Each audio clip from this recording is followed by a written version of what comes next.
I don't know where to start, but whoever wants to go ahead and chime in, go for it.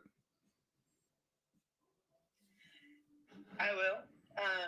Profits. Yeah, I mentioned yesterday, and it's really been at the forefront of my conversations lately. Is a lot of people really get into the tech, and they can really argue the tech, but they discount the human experience. And ultimately, it's critical. And you made some very good points, right? I mean, just looking at kind of basic economic principles and thinking about um, scarcity, efficiency, and sovereignty, and how Bitcoin does cover those things. And we can argue tech about some things that may even compete with it from a technical standpoint, possibly, right? But at the end of the day, the acceptance, we're so very far ahead, and in many ways, it is this ultimate superiority that's undeniable, right? And reflected across the market too. Air is only valuable when it's we think about air. It's out there. We don't even think about it until it's restricted or polluted, right? In a sense, but we have this innate need for that as well. And I'm going to just kind of take what you said a step further. Is you're coming from this lens of America, and you're absolutely right. And like I said, nailed a lot of good points, but other countries around the globe are even more ahead, essentially, of the understanding of that and supportive of that and the direction that Bitcoin is going, even beyond that of America. So not only are you right about much of what you said, but pushing it further into they're not going to be behind or don't want to be behind or critical that they're not as well. So that kind of pushes it even to the pace, if you will. Yes, no, I completely agree. I just think sometimes, we get so tied or enamored with in the world of technology, that we think technology is an automatic replacement of, the human beings, where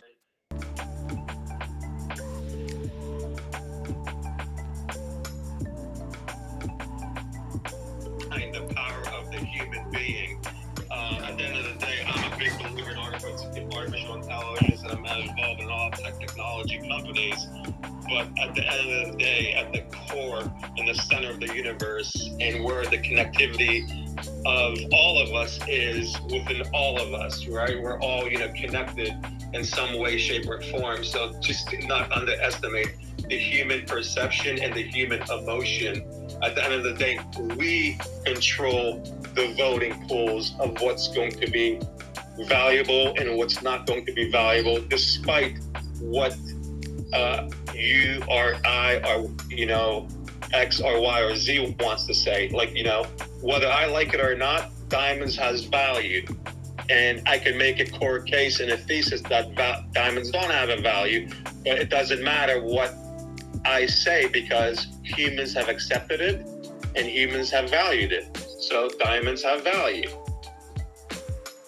I appreciate your stance on diamonds, because I'm a firm believer as well that diamonds intrinsically just don't have any real value. We only gave it value because what is a diamond other than compressed carbon? And then what happens over time with compressed carbon?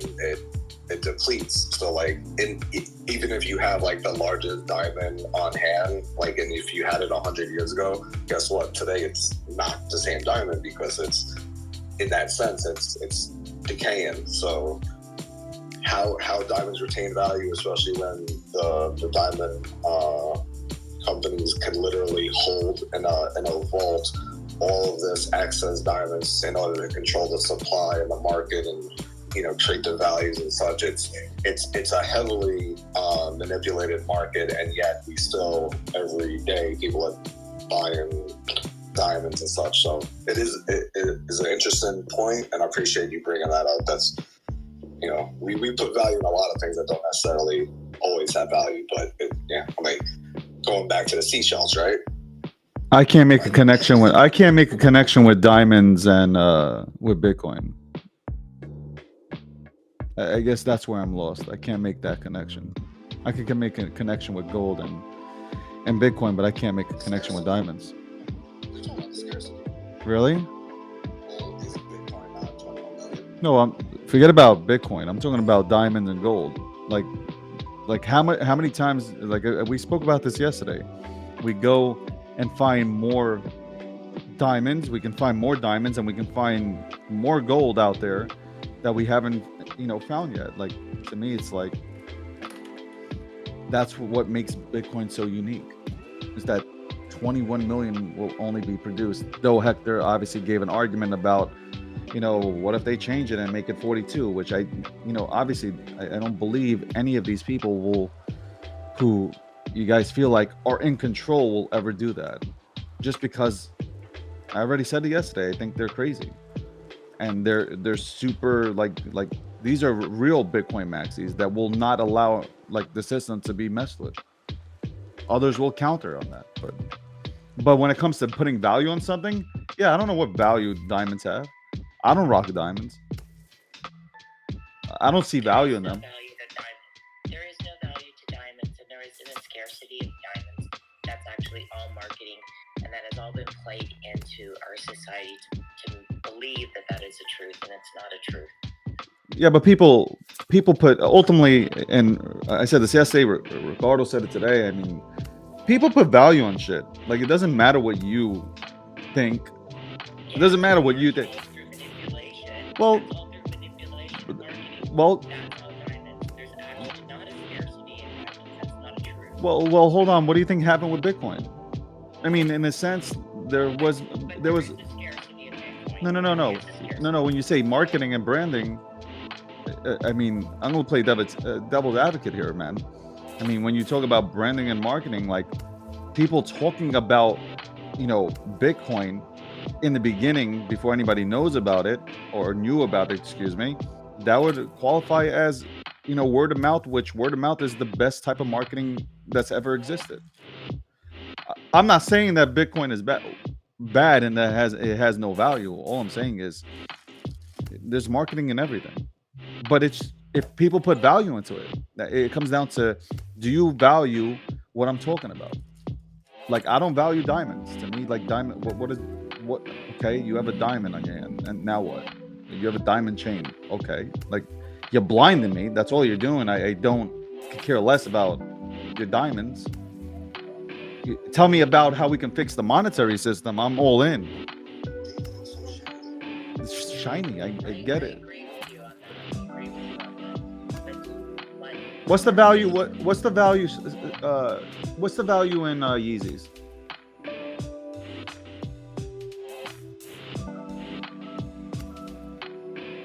Because they're scarce, right? What was your question? What's the value in Yeezys? Yeah, that's a great point. I think, again, right, it comes back to what we were talking about, perception and then human acceptance.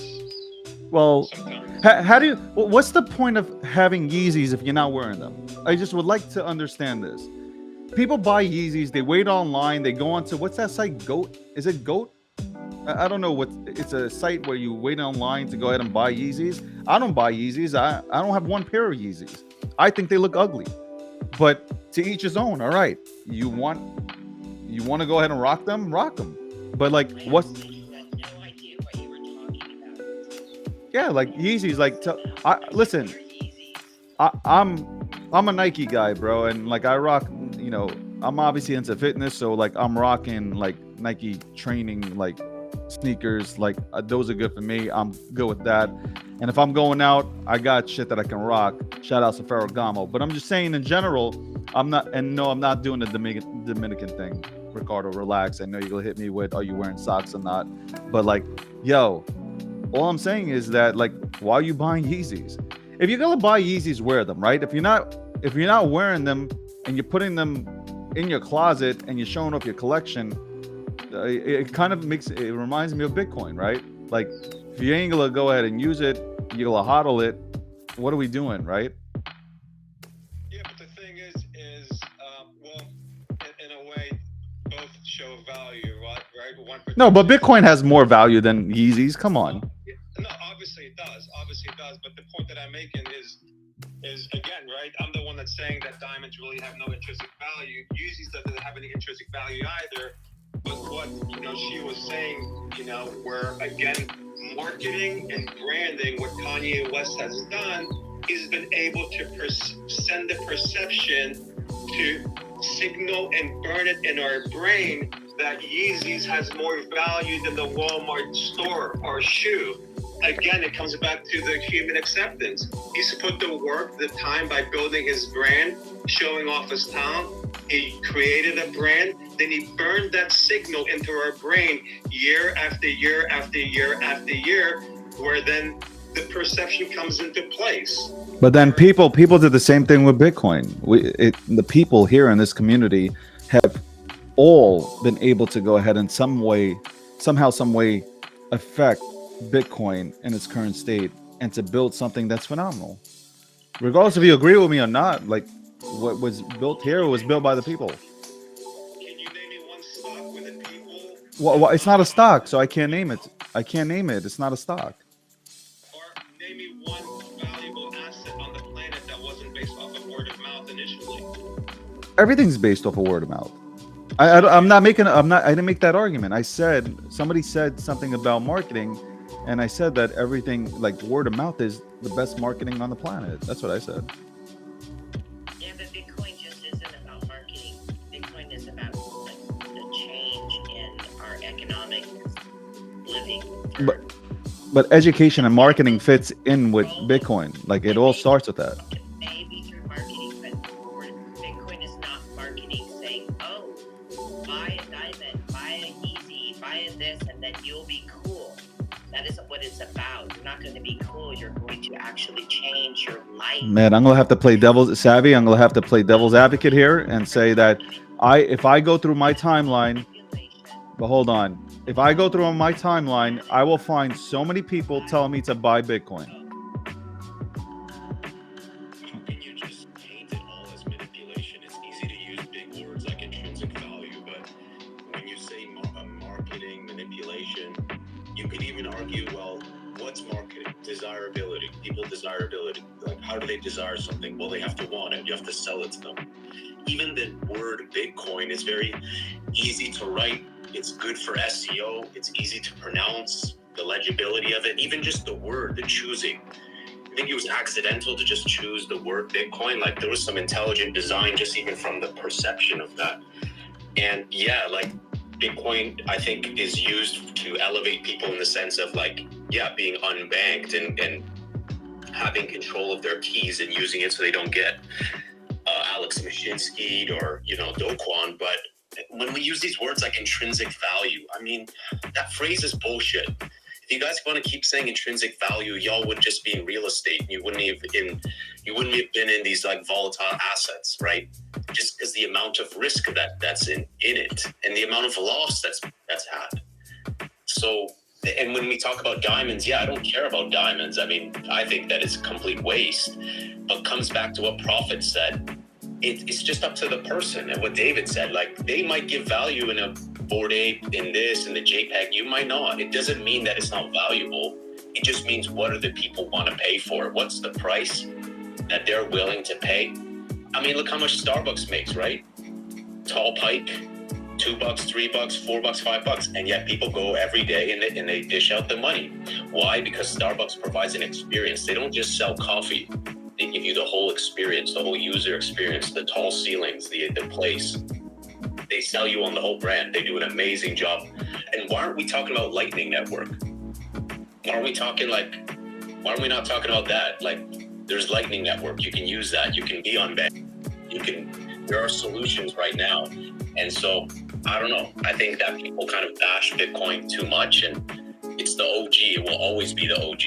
I'm not resisting change. I mean, maybe 10 years from now, no one's using Bitcoin. Who knows? Alexander, can I ask you, because I mean, like you seem like you've done your research on Starbucks. Like does coffee intrinsically need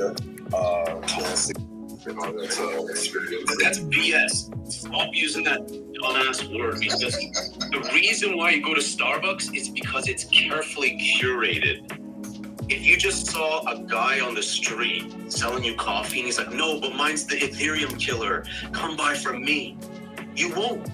Because they branded it well, they marketed it well. You go up there, they got that nice, everything was carefully thought out. And they know that people spend time there. It's not about just coffee. People come there for a business meeting, for a quick date, maybe take out their girlfriend, maybe go there for an experience. So they're willing to pay the premium. Coffee shouldn't have, spend more time there. Alex, coffee shouldn't have ridiculous names. Like, and that's that marketing that we're all talking about. Like, coffee is coffee. You go to a bodega and like you ask for coffee. Wait, David, you cannot speak about coffee. You don't even drink. But I'm just saying in general, I don't drink coffee, but I'm. He's probably not even within an ounce that has ever passed your lips. Listen, hold on. Don't be reckless. I had coffee once in my life, and it tastes like shit. Okay. When we talk about manipulation, you think real estate's not being manipulated? You think fiat's not being manipulated? They printed 80% of all the money in the past 2 years. Okay. Fiat, there's so much liquidity. Don't get me wrong. Fiat, most liquidity, but it's the real shit coin. It's the real shit coin.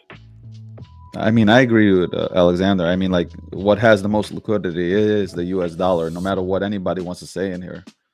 Can't be proven otherwise. Otherwise, it's just bullshit. I got a question. You guys are trying to define the intrinsic value. The intrinsic value is just the thing besides its premium of why you own it.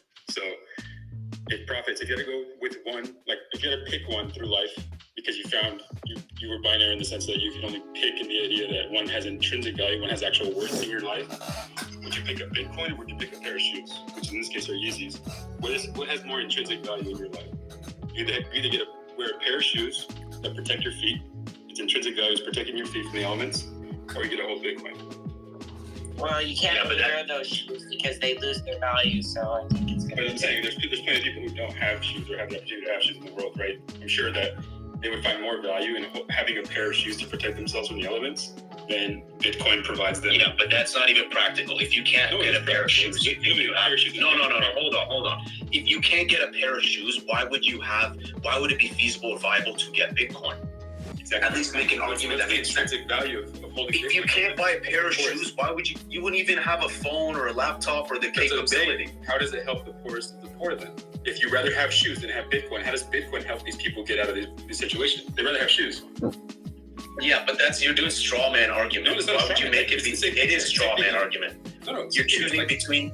Okay, so you're doing like, okay, do I buy shoes or do I buy Bitcoin? I'm showing you this. Yeezys are severely overvalued and whatever. Like there's a premium on the fact that they're from Kanye West, that there's a limited supply, whatever. But the intrinsic value of them is I could still put them on and they protect my feet when I'm walking places. Like I can't put a roof above your head also protects you from the elements. But guess what? It's super expensive. Do I choose between food or the roof? And then I say, well, I'm not going to get food. I'm going to go for the ceiling because of intrinsic value. Like, well, no, I'd rather have food. If that was the case, because you would die without. You could have a roof all day long, but you would die if you had no food. So you pick food.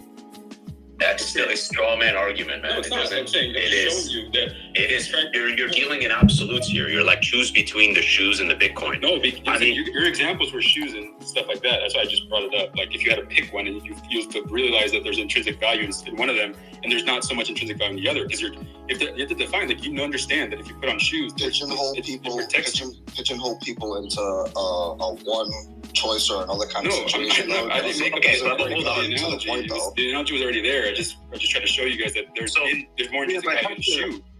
Hector, if I may, Go ahead. If I may, I apologize for stepping over anyone.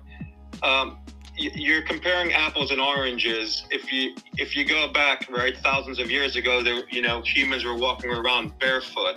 It's because of shoes were no longer acclimated to walking around barefoot. 1,000 years ago, shoes had zero value, right?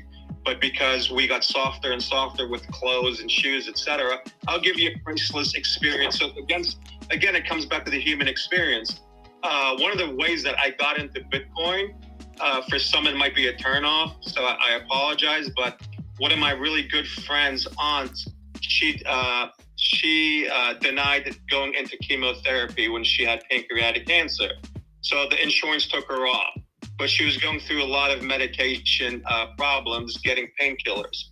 And so her son started getting her painkillers through the dark web because of Bitcoin.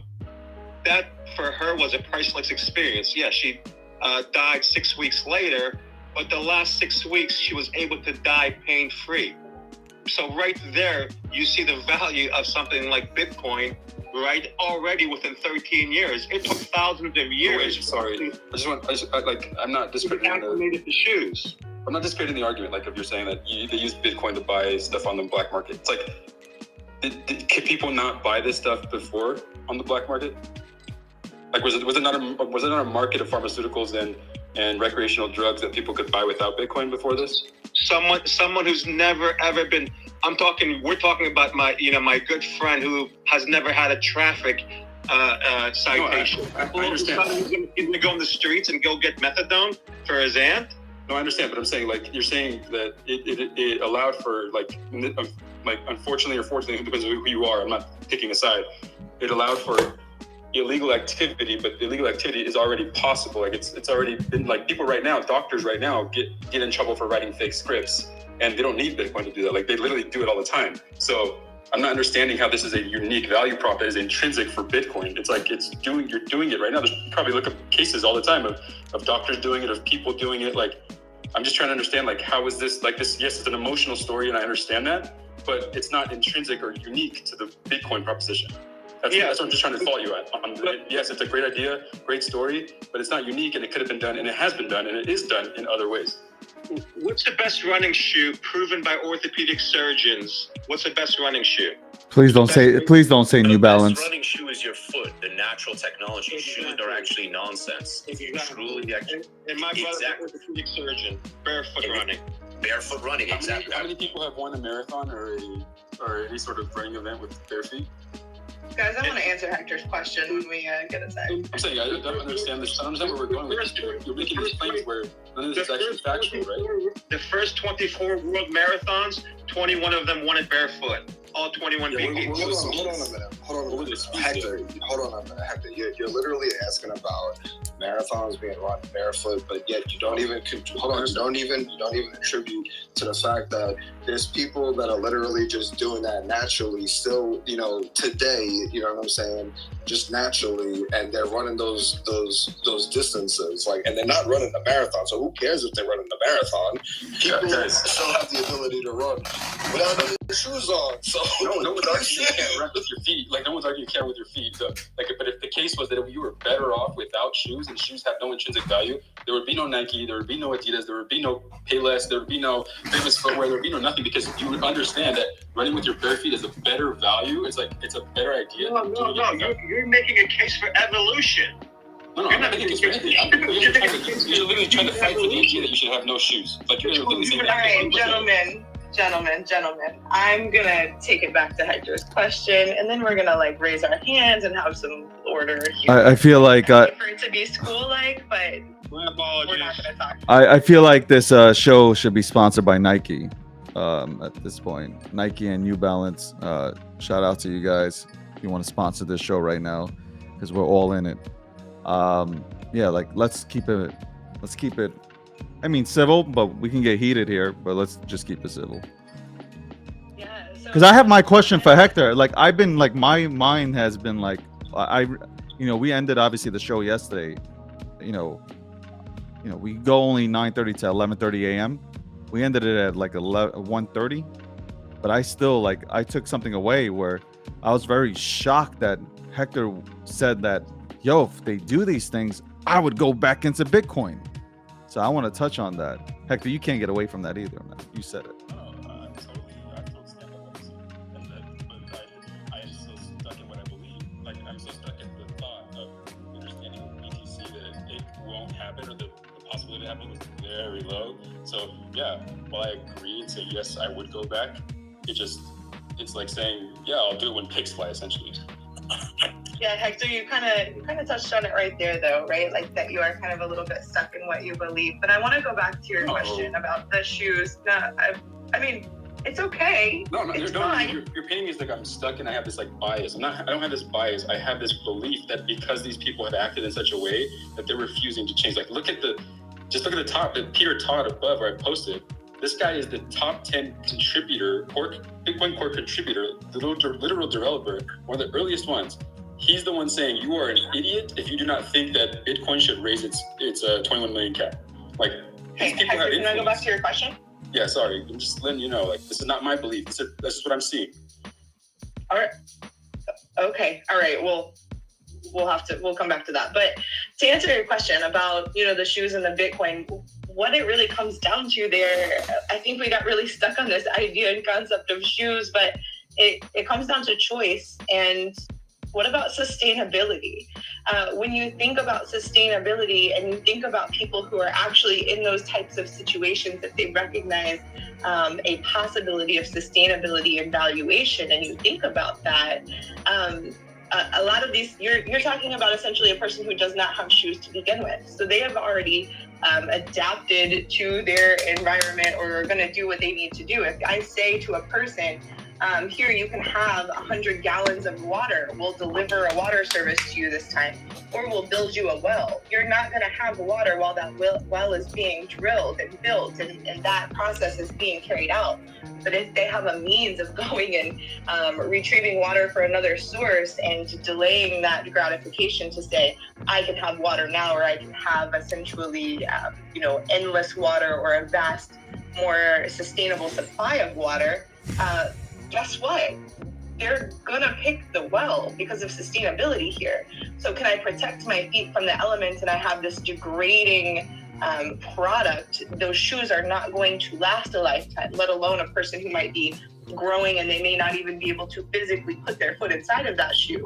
But if I have a valuation of something that might provide me shoes ongoing for not only my shoes, my kids' shoes, and my next kid's shoes, that's kind of a no-brainer. So we got really stuck on the immediate, but not thinking about sustainability, and that is critical. So I wanted to definitely go back and point that out, that a lot of people who would be in that kind of situation, despite the fact that people are out here barefoot anyway, by choice running marathons, that or not, cool stuff. There's even those little shoes that are like nothing, like they're not there, but still a sense of protection. I digress. The point about sustainability is, would they actually pick the shoe? And I don't think that you made a solid point there, but we can go back to hashing it out with the other. Okay, but this is like, so I didn't think that, I'm trying to just clarify. I wasn't talking, like you guys talked about diamonds and then talked about Yeezys, like both of them you were saying they're overvalued, people are just paying because of marketing, blah, blah, blah, right? Like I understood that. And I said, okay, I completely agree Yeezys are overpriced, but I'm trying to draw the idea that I would rather have Yeezys on my feet because they protect me, not because of how they look, than I would have Bitcoin holding, because besides of the idea of its speculation, which is very fleeting, and like it's not something people sell, right? What people sell is this idea of sovereignty, and people of like ownership, right? So that intrinsic idea of like, oh, this is why it's valuable. Like, don't worry about the because one BTC equals one BTC is what the maxis always say, right? So they're basically implying that there's intrinsic value. There's a reason why you should be doing something. Why you should be holding this thing, over holding dollars, over holding equities, over holding real estate, because this thing is the thing. Like Michael Saylor, mortgage your home, get as much of that fiat out of your hand and get into this Bitcoin because of its properties, right?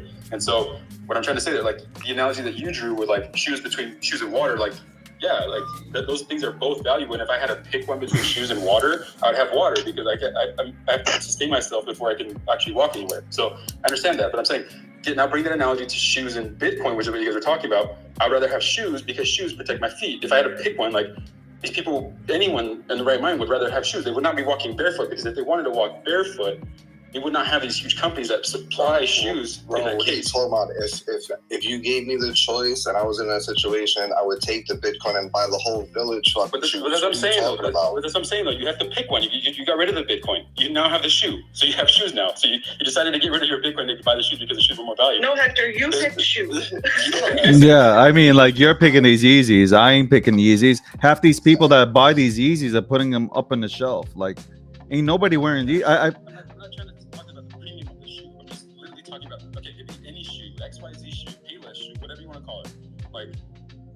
Ain't nobody got time for LA Gears, bro. Sure, like I'm the but I'm saying it's like I hate getting stuck on this analogy. Like it's kind of What Hector? Where I was going with this is like people get Yeezys, but like, why are you getting Yeezys? Because, so my question back to you is, why are you getting Bitcoin? Okay, so but there's a difference. Hold on. We're talking about a monetary system. No, I'm saying the same reason you get Yeezys is because of its speculation, right? You get Yeezys because not because they look good on your feet, not because you want to actually wear them, because you want to hold them, and you want to sell them off in the future. That's why you buy Yeezys. But hold on. I've said this multiple times. Everything in this space is still speculation, except that Bitcoin is closer to leaving the bubble. Okay, so then I would like to explore that and understand as to why that is. Like, why is that the case? Why is that not Yeezys on your shelf being held there for 10 years so you can sell them for 10 times more? To me, Yeezys are worthless though. Like in my opinion, like it has. First of all, you can't even compare. I made the analogy because of the marketing standpoint, but like because people put value on Yeezys, but like for me, like they have no value. They absolutely have zero value. To me, BTC are the Yeezys of this whole thing. No, you may not agree. I know you may not agree. That's my stance. And I'm telling you, you're doing the same thing. You're not understanding, and I want to understand as to why you don't believe that's the case. Why aren't they not? Why are you like holding them and putting them up on your in your closet to sell them later because you're putting them into your wallet? You know, you hold them and you want to sell them later, or maybe not. Maybe in the very long future you want to sell them. But it's a very good analogy in drawing that. Like, tell me why you. Okay, it's the same thing, but Hector, it's the same thing than asking like, why do people put value on gold and why do people put value on seashells? Like, it's the same type of thing. Like, why do people put value in Bitcoin? Well, people saw that it can go ahead and potentially fix the monetary system that is fucking broken today. It's really that simple. It's a simple answer. Tell me how is that do that better than seashells, better than gold, better than dollars? Like I personally don't have an issue with dollars. Like, I don't understand where this issue is with dollars right now. Like, a lot of people seem to think that we're like in this crazy chaos world. No, I don't have an issue with dollars either. Like, I don't take on this whole thing about fiat, like that it's going to be eliminated.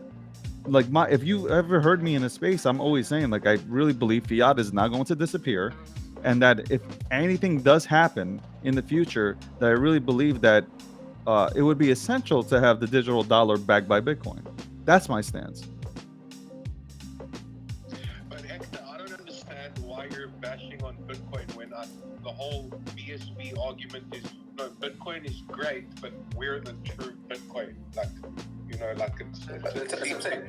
If you want to go to that argument, that's what I'm trying to get to. Like, I'm not trying to get to BSD. I'm just trying to get to like, what is your intrinsic reason or the fundamental reason why you should hold this thing versus holding anything else? Like, why should you be putting your Yeezy on your foot, essentially the shoe on your foot, and using it because of its properties of protecting you, rather than just putting it up on your shelf and hoping it's worth more in the future? Like, where's that equivalence of putting it on your foot is what I'm trying to draw. Like, tell me that. So I think you've got the three functions of money: the store of value, the medium of exchange, the user of account. I think the argument between the different, I won't call them different strains of Bitcoin, because I don't think BSC or BCH is BSV or BCH is anything near Bitcoin. It's as much Bitcoin as Solana or the Nigerian Naira, you know. So I definitely won't call it different strands of Bitcoin, but the argument is what comes first, and the Bitcoin core, the consensus, the reason the market voted with its feet after all the forks, and the decision was store of value first, last, and always. Once we kind of and move fast and break things cannot work when you're dealing with a global reserve. Like, you can't kind of push updates and make it fast, new, shiny 1000 TPS chain with ZK sync contracts and NFTs and DeFi, and you know, Dave, the more we had NFTs in Bitcoin back in like 2014. What are you talking about? Like, we had smart contracts early on in Bitcoin. Like, this is not new. I'm not selling you anything new. I'm selling you the original idea. You're saying upgrades don't happen. You had one 9 months ago. You had one before that called Segwit. You had RBF. You had all these changes happen. Like, you're saying things that don't actually exist in fact. Those are kind of like, Those are, you're qualifying that. Maybe the qualification that said those aren't the things that you're talking about, but they actually were changes. They're literal changes to the code base. You can look them up. The changes are more deliberate. They're more thought out. The attack surface. That's a subjective belief. You believe that they were more thought out and more critical than I might believe, because I believe that you're advocating for original Bitcoin. You say because it shouldn't change, it shouldn't have these things, but these things already existed before all this stuff was even changed, and all these changes was a later fact that this is the idea. Like, look up Counterparty. Counterparty was a huge thing of creating colored coins, which are essentially NFTs. There was art aside to them.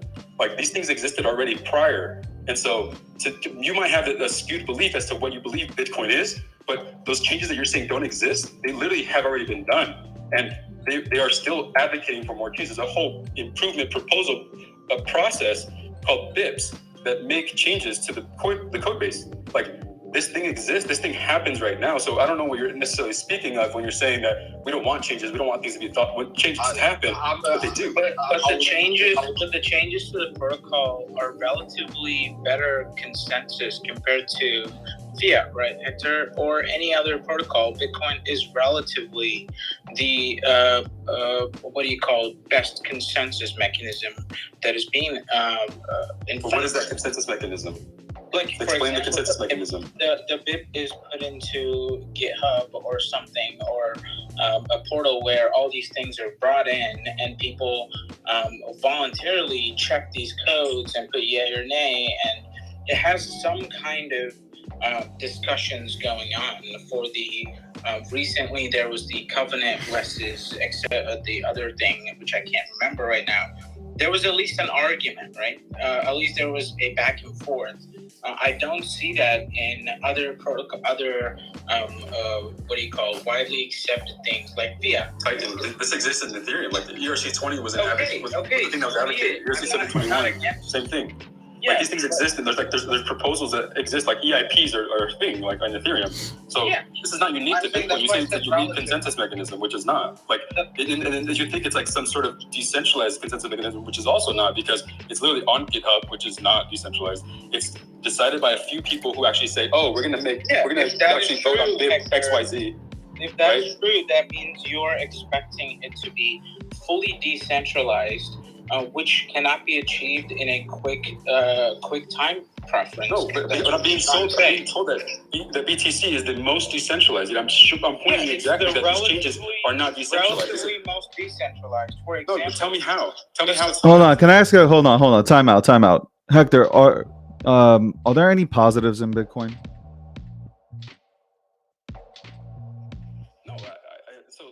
No. Honestly, look. Yes. We already heard we know how you feel about Bitcoin, but are there any positives with the current system? UTXO model is a way more scalable solution than like Ethereum account-based model.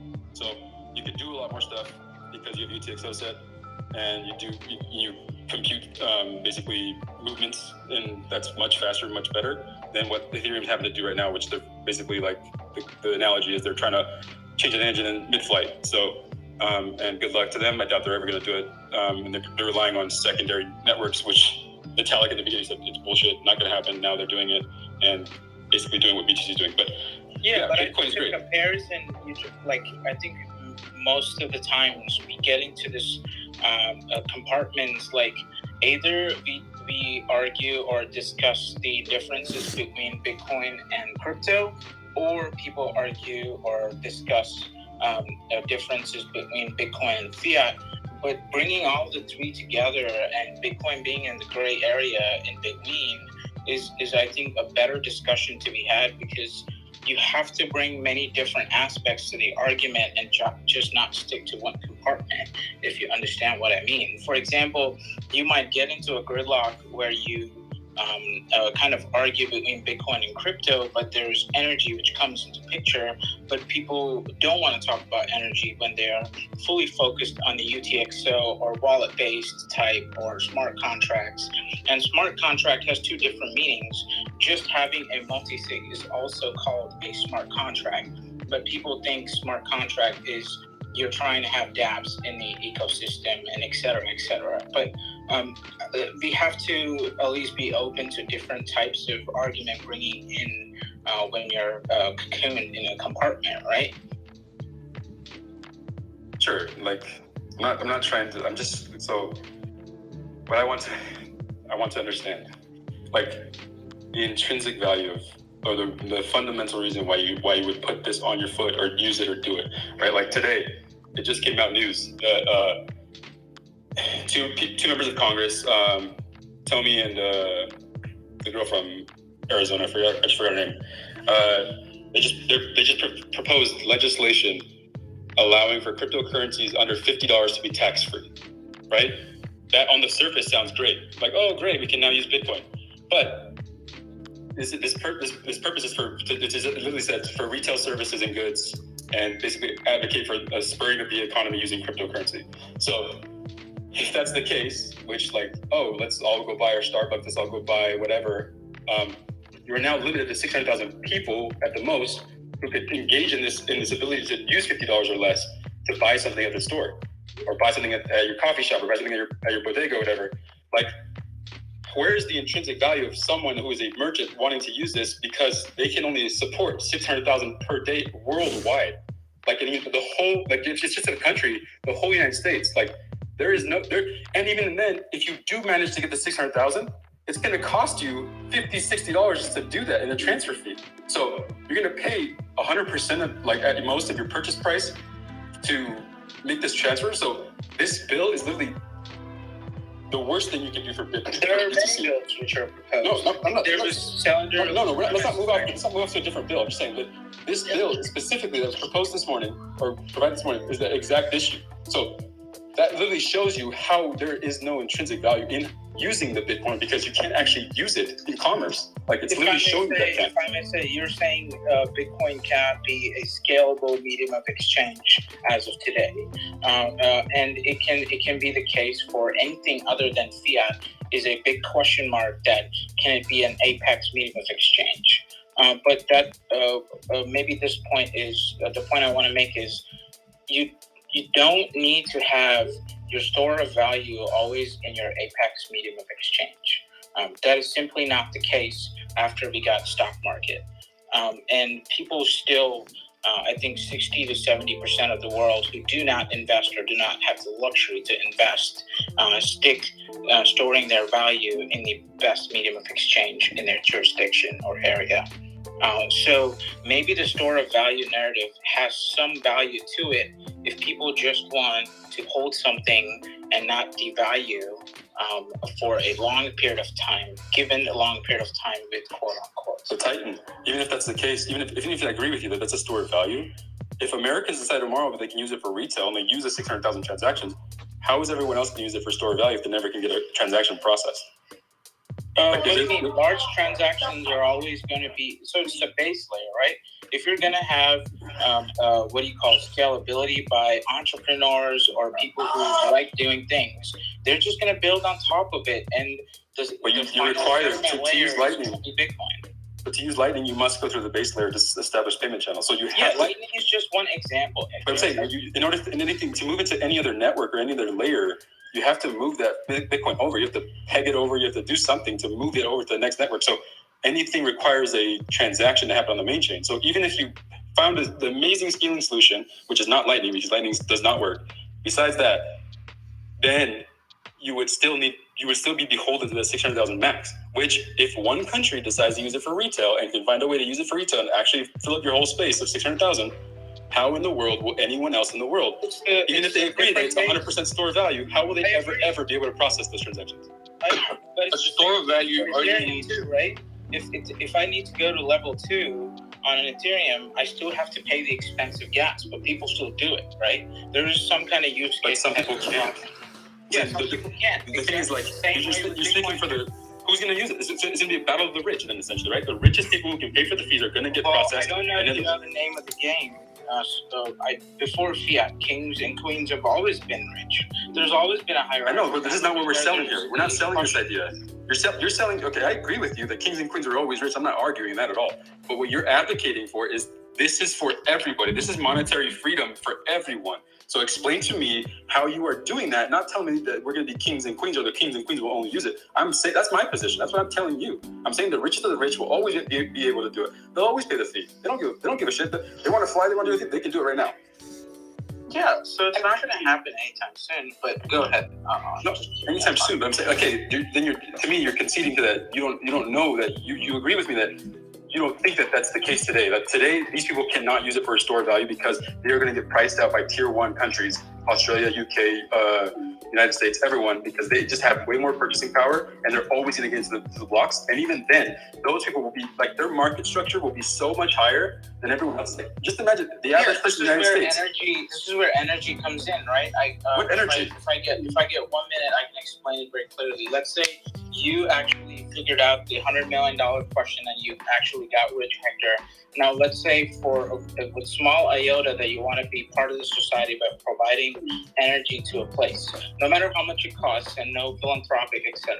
So you built a power plant, and now let it be water, air, solar, or even dark energy if you find what dark energy is. I hope you find it. So now you're producing electricity. You have to sell it to the grid in order to get some incentive back so that you can break even on your investment on the infrastructure, right? So let's say in a good load requirement days, you sold all the electricity you made, and during low load days, you can't sell all the electricity you make, and you can't switch off your grid system. It's a very intense kind of architecture. You have to make sure you build resistor plants to burn off excess electricity, or you actually dump it in the ground, or there's potential energy, kind of different kinds of stuff you have to invest in to store the excess electricity. Now, for example, let's say you have Bitcoin miner as part of the solution, where there's 3 other solutions.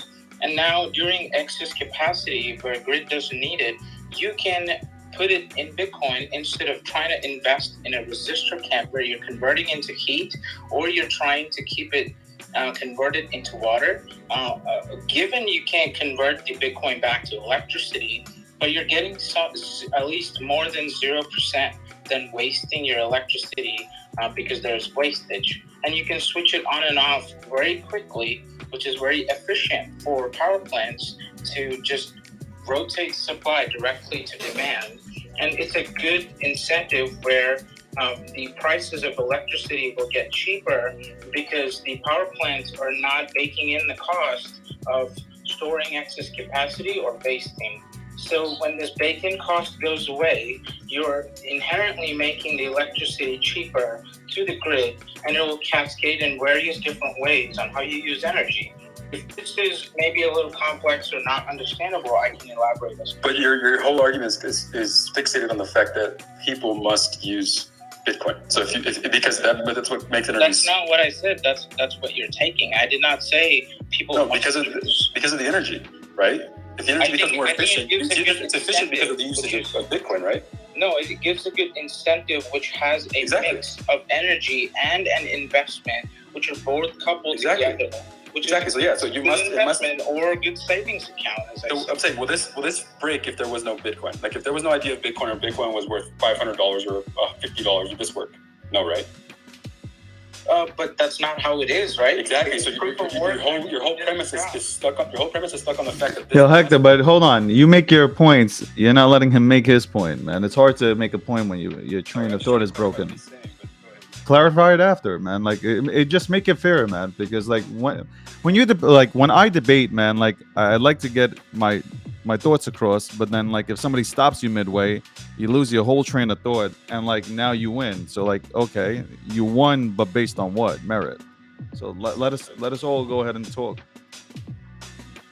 Yeah. So thank you for that, Hector. I do understand that you're either looking at it from every day, or what's the quick analogy that you can make, or what's the argument you can make. But I think nobody knows where this is going. If somebody knows where this is going, they probably figured out the 1 trillion market cap, or 2 trillion market cap, right? But we have to at least be open to what we are looking at. And maybe crypto, people bash on crypto, etc. And I sometimes bash on crypto, especially when they say it's better than Bitcoin. you can never say it's better than Bitcoin because there is no altcoin system without Bitcoin. There is no Ethereum without Bitcoin. Vitalik could have not made Bitcoin without Bitcoin, but that doesn't mean I'm saying the grandfather is the greatest. But apparently, it's been proven most of the time that it is dominant. That's one. But the whole energy sector is also being incentivized in some or the other way. Like in Texas, I know we talk about USA so much, but I'm pretty sure there are other places where Bitcoin mining companies are switching off to give the grid excess capacity to spread it in places where they need. So that's also a good small powerhouse that you're helping the grid, right? So there are also those incentives, and people actually say it uses extra energy, etc. But I think once you get into the energy sector, it gives a proposition, or it morphs things that people say Bitcoin isn't scalable, etc. So it will go hand in hand. Sometimes when this is low, the energy sector might be different because nobody knows how the macro works, right? It's all interconnected, but nobody knows how macro exactly works. But I think it gives a good balance between a investment or a savings account because of the supply cap and the energy incentives that Bitcoin is trying to bring. It will always go hand in hand and have a good prospect, is at least what I believe in. And I can talk about the whole layer 1, layer 2, your ZK snarks, eat gas, etc., etc. We can go with all that mumbo jumbo, but it will nobody can say it's better than Bitcoin. At least that's where I stand. All right. I mean, I didn't see who had their hands up, so I'm going to go Haley, James, and then Sunder. I've come to realize in this conversation that the disconnect, right? The discount, Hector, a lot of times in your and other arguments, the trajectory and the psychology that is important, and I do refer back to people assign value by what we ultimately decide. The economy doesn't value assets or things in general that are the most critical to human life and society, which is why I gave the example of air. That's why we kind of got to the whole diamonds and gold and shoes and things that we had kind of hashed out first, right? But now we're arguing the solutions, and the solutions essentially will develop in parallel as they have been along this entire journey. And I know that when you circle back, you want to argue Bitcoin naturally without the added layers of tech. And I get it. Like, I see so many of your points. There are things we do agree on, but then we have to take into account that we do have them. We are building those. Those things are happening. Those are technologies we do have. You can discount them as being added layers, but the point is that they've already, to some extent, been made, developed, and exist, and will continue to do so and improve. And the fact of the matter is, if we can improve them, then we can find solutions to those problems you're seeing. I know that you're impatient for them. I know that you think that some of them won't happen or exist, but then in that case, given just to the state of where we are right now, what I take away is that there is currently no other better solution, because those are things that we are doing and can do. And Hector, I would encourage, if you think that it's not sustainable for us to build on Bitcoin and find these solutions and add these layers, then build us something different. But until we really have the solution that is even at a comparison of a level to rival the development of where we're at with Bitcoin, then, we're just going to argue like what's better or why it's not good in circles forever, right? And it's going to continue to exist, and people are going to continue to Bitcoin will keep Bitcoining, and people will continue to use that, and will continue on that trajectory. Hey, so you're saying that the infrastructure built on Ethereum is lesser than the infrastructure built on Bitcoin today? Like at 2022 today? No, not necessarily, because of the extent of that ecosystem, but there are, no, I'm saying, like, again, these are different issues within themselves. Sure, I'm not arguing that Ethereum does not have issues, but you said, give us something that has better abilities to build on top of. and it's equivalent or similar to Bitcoin, or BTC, right? And I'm showing you that, like I'm asking you more so, do you not believe Ethereum is the case? Because in my opinion, Ethereum has a way more hard infrastructure for building directly on Ethereum. You can't build directly on Bitcoin. There's no infrastructure to do that. Like no one's doing that. People are building secondary layers or attempting to create derivatives on top of that, like SNX, which is stacks, like the Federated Sidechains with RSK. Like this stuff is not on Bitcoin versus like Ethereum. Like I can go do something with Solidity and put it up to the chain and use it right now, right? Like that to me is on the blockchain. Yes, it's not. Well, that is true, but the gas fees is brought in layer 2. Is layer 2 Ethereum? I don't think so. Layer 2 is a whole different database. And so is Lightning. So they're not this. They're exactly the same. Is what I'm saying. They're both layer 2s, and they're both not the same. They're both not the predecessor. So if you're going to make that argument, you're going to have to stick to that argument. A token. Lightning doesn't have a token. It doesn't matter if it doesn't have a token. It's irrelevant to the idea if it is a secondary. But it's batched and finally. So is Polygon. So is Arbitrum. They're all batched. They're all ZK rollups up to the main chain. So there's no difference here. Hold on. Can I ask you a question? Can I ask a stupid question? Are we allowed to build on top of things or no? Yes, and that's what is the question also. Can you give me something that's better to build directly on top of? And I'm showing. I'm saying that Ethereum is that case today. So what? I didn't mean to interrupt you, but you also sat in a room with me a week ago and told me Ethereum is a scam. So you're gonna have to pick a stance for me. I'm not gonna be able to get behind you, my guy. Like I hear you. I have as many assets in the Ethereum ecosystem as I do in Bitcoin, and I hear what you're saying. But is that going to change the trajectory of Bitcoin? What is being built in its use case? Or interpretation as valuation of money at this point? And the answer for me is no. So like Haley, I hear you, but you can't go back and sit in a space with me and tell me Ethereum is a scam and tap your laughing face and then us have this conversation and you Haley, prove that point to me because I agree with you. My statement is always this. I always say this. My statement is always BTC. Don was there. No, BTC is the scam. Ethereum can never scale. That's what I always say. So yeah, and yes, dynamic block size BSV to the win, right? Well, I'm saying like, okay, if you want to go there, I'm not trying to go there. But like we were talking about, like Haley's question, I'm trying to be like, I'm not coming up here to be a shill and sell everything. So what is your solution? So that's the thing. So if you want to ask the solution, right? So the reason why we should have a proper solution, right? Because we don't have one today, right? Because Ethereum, to me, and I'm like, I've done ETH, done all that stuff, whatever. Like, the reason Ethereum beats BTC is because the majority of its financing of its stuff is financed through the users itself. Like the infrastructure is financed by the user itself. Like it's done over time through people itself building this thing up, building this city, this whatever, this economy up. In contrast with BTC, it's done by the idea of you finding blocks and you taking that Coinbase transaction, those blocks, and selling them so that new people can buy in. But that's all you do. Like you just sell it and then buy it and you hold it. The new people just hold it and then they speculate on the idea if it goes up or down. In Ethereum, yes, there's a high degree of speculation, and I'm just trying to make the positions of these two. Is because in Ethereum, I can go buy stuff in Ethereum natively and do things in Ethereum. I can go move a token and I pay gas fee, which is Ethereum. I can go make a position in Uniswap and I use that natively with Ethereum. I can even make the position in Ethereum and something else as another token natively. I can go buy an NFT that I might like or I might want to sell or might want to do something with natively.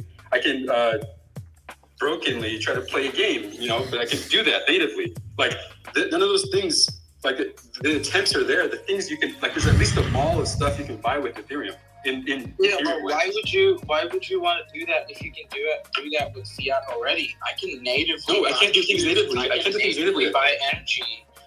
I can natively buy anything in fiat because it's all confirmed finally in the fiat blocks, right? I don't know, but you can't speak to both sides, right? Like you're saying you're going to say if I can do that in fiat, I can already do things with Bitcoin. With fiat? Why do I need Lightning if I can do it with fiat? Like I can go buy coffee with fiat. Titan. Sorry, Titan, please. That's okay. Please wait, because we do have hands. So Hector, I have one question for you. Then we're gonna go James, Sunder, Savi, Dow. I believe that's the correct order.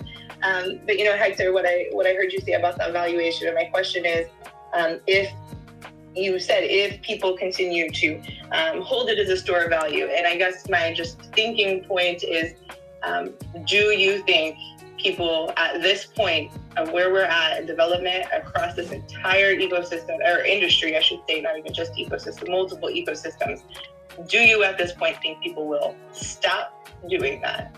Do you think we're at a point where there is such a going to stop doing that? That's my question, and then we're gonna move on to him. And so, that's where I say,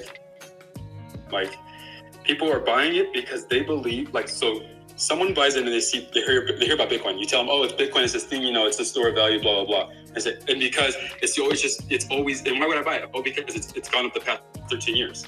Okay, cool. So I'm going to buy it 22,000, 21,000, whatever it is right now, because I believe that tomorrow it's going to go up, or then in the future it will eventually go up. That's my thesis of why I buy this thing, and that's my store of value narrative. On a long enough time frame, I'm going to buy it because it's going to eventually go up. So you're basically saying that I am willing to hold this thing because I think it's going to go up. That's your entire belief system. And then someone else comes in tomorrow and they see it at 25, they're like, oh, what's this thing? It's Bitcoin. Oh, why do I buy it? Oh, because it's supposed to go up. Oh, okay, cool. So then I'm going to buy it at 25 and it's supposed to go up. So the guy at 22 bought it because now the guy at 25 believes the same thing the guy at 22 bought it. So now the guy at 32 is like, why am I buying this thing? Oh yeah, because it's supposed to go up. It's gone up the past 13 years. That's literally a scam. You literally are telling people to do it because other people are telling other people to do it. It has this idea of it going up, not because of any intrinsic usefulness that it provides to people an actual world value, but it's just this notion that if I buy at 22, the guy tomorrow will buy at 25, and the guy tomorrow will buy at 47, and the guy tomorrow will buy at 69, and someone eventually will have to buy at 100,000, and maybe I'll sell it or do something else with it to better my life. But that's literally the whole game.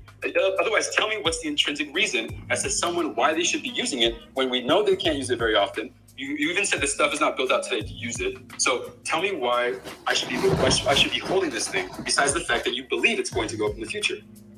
Hector, I didn't actually say that those things weren't built out. I think they weren't built out to the solutions of your scale of what you are desiring to see. And I hear you, and that would be true in a scamming sense if it weren't met with tech solutions to actually carry out those processes, and if it weren't met with some forms of scarcity, efficiency, and sovereignty that it does provide with the tech that does already exist in order to actually transact in value and make, and carry out those solutions. If it were those things, if it were alone the number go up theory without any of those other factors, you would have a point there. But fortunately for us, we have a whole lot built underneath that to support the reasoning of why that is potential, let alone the human desire. So you combine the type with psychology, with what already exists, and then that philosophy, and then all wrapped into a pretty bow of Bitcoin.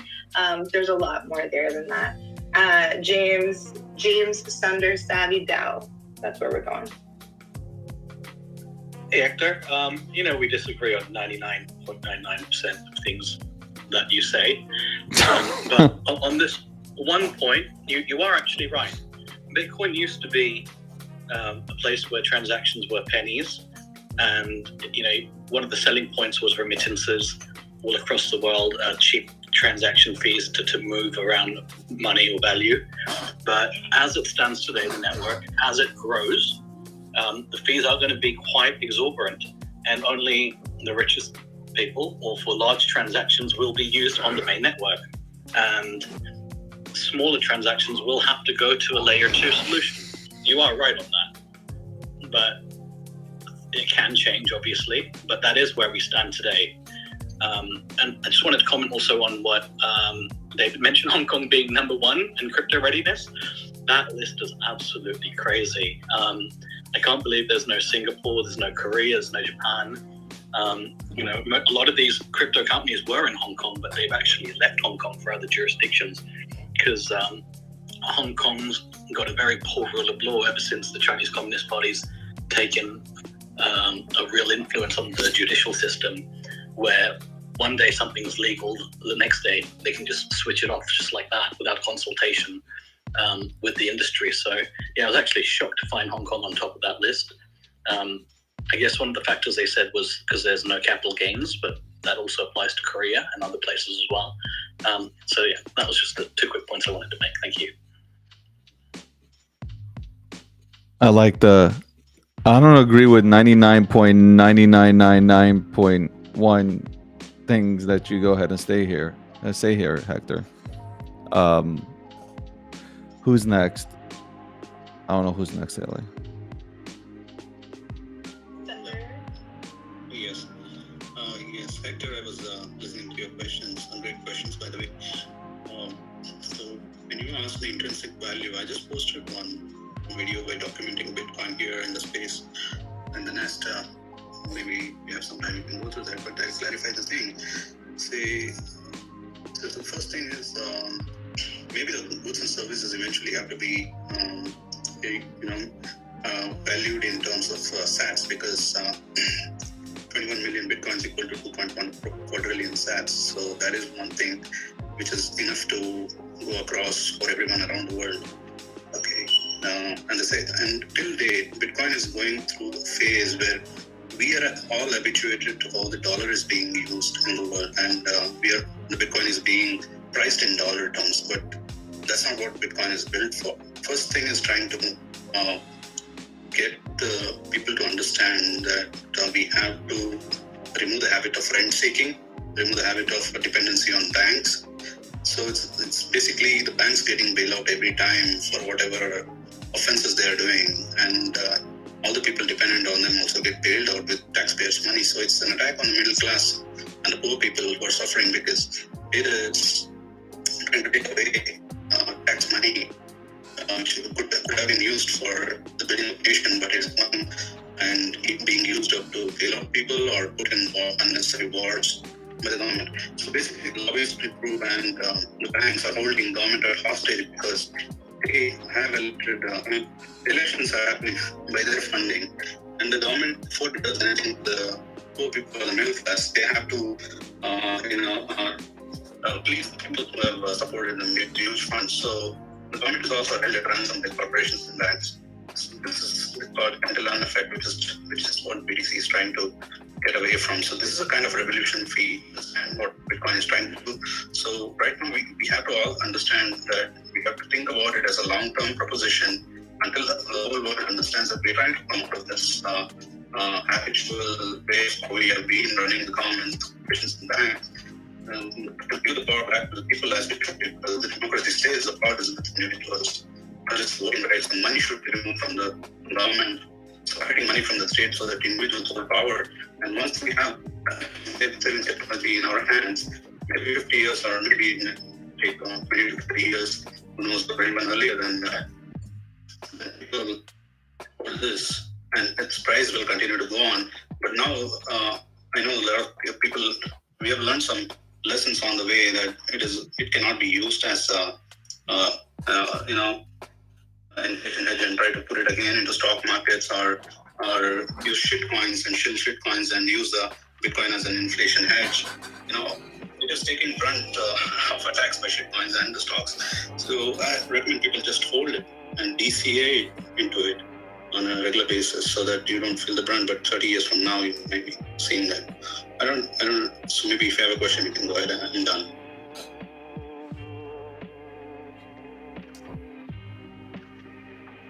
All right, let's go with I guess Dow. Dow, what's going on? You haven't been here in a minute. I'm loving this new format that we follow this episode, so liking this. Hope everybody doing great. I'm loving Hector defending Ethereum. You sound like Eve Maxi, man. When are you coming over? Loving you. No, but seriously, I'm going to say a few things. I'm not Eve Maxi. I'm open to all blockchain. But if you're a developer right now, right, and you're entering the space of crypto, there's a list of things that you want, right? The first one on your list is going to be a smart contract language. And because this is 2022, not 1950s, you want to do for loops, while loops, i.e. you need to remain complete. You'll need some opcodes that are missing and then tell you, oh, well, it's not safe. It doesn't make sense, right? You also want well-documented libraries in JavaScript, in Rust, in WASM. You want standards because probably you want to create your own token, whether it's a fungible token, a non-fungible token. Whether it's a DAO, whether it's Vault, you want those standards to be public, to have been debated and used by hundreds of developers before you. You also want to have the ability to run your own node on your machine. You want to also have node service, so you can deploy your code into a cloud. Or you want to have testnets, so you can see how that should work on chain.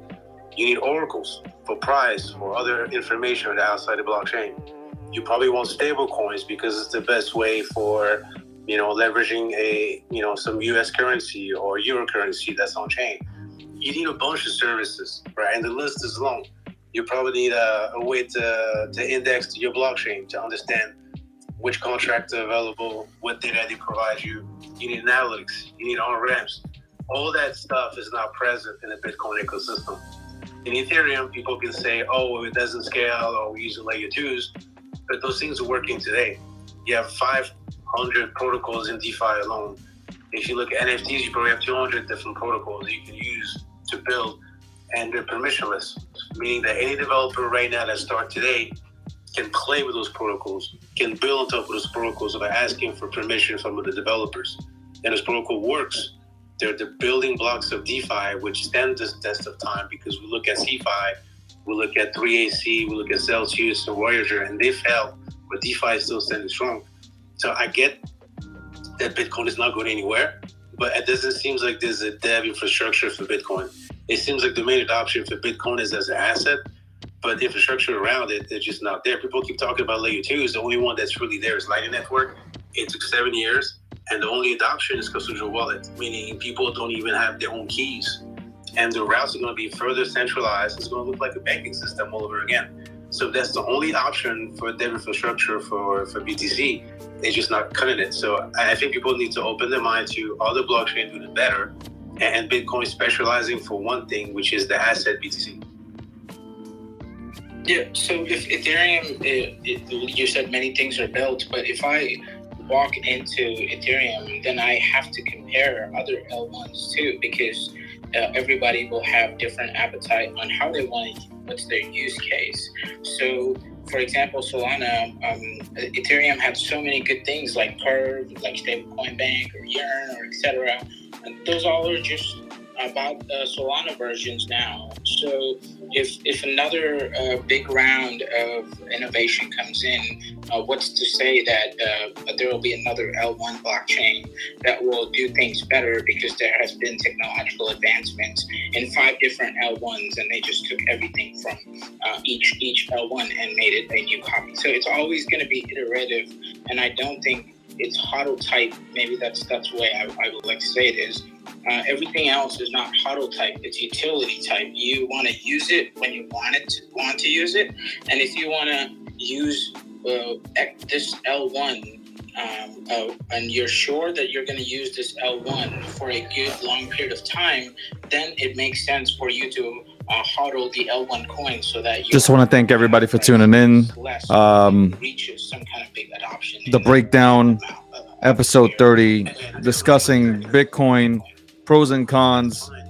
This is a discussion that carried over from episode 29, which you can catch on Twitter. We are going to be doing this live as well. I'll be turning on the cam and jumping in to these discussions. So I appreciate everybody who's tuned in. I'm glad that we can go ahead and have discussions and bring up people we disagree with, but ultimately learn something. In a speculation that was actually going good and had good notion behind it. So you can hold Bitcoin in the sidelines, and there will always be gates that will be open for any L1 for Bitcoin to come in and get wrecked. But you will have the utmost decision to take if you want to go into any L1, or as a matter of fact, any Apex medium of exchange in any jurisdiction you go, because Bitcoin's doors will always be open for anybody who's doing business.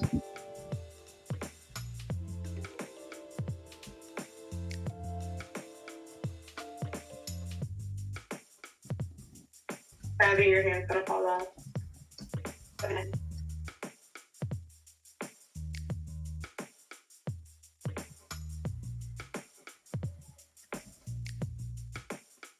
Abby? Oh, sorry. Hey, I'm multitasking. I just want to say thank you guys so much. I've been gone for a while. I'm traveling, and it's been such a pleasure listening to everybody's perspective, and I love this new room as well. Really shortly, I'll be back online participating as much as all of you. I've kind of I've been gone for a couple weeks, so it's been really informative to hear everybody's ideas and opinions. So just thanks so much, and thank you so much, Hayley, for always being the voice of reason amongst all these lovely men. Everybody have a great day, and thanks so much. Bye. Thanks, Christine. Thanks for coming up, and glad to have you. And for your kind words, appreciate that very much. I'll give it a can, a try. Alex, go ahead. Yeah, so I'll try to be concise. So I do agree that competition is good. I don't know if Adao was saying that. I mean, we saw how Intel, their stagnancy really kept innovation from moving forward with AMD's old FX lineup, the CPUs, the Bulldozer lineup. So for years, until they released their Zen processors, we were pretty much like stuck with innovation on the CPU side, x86. And now even with Apple, with their M1 CPUs, really shaking up the industry with power efficiency.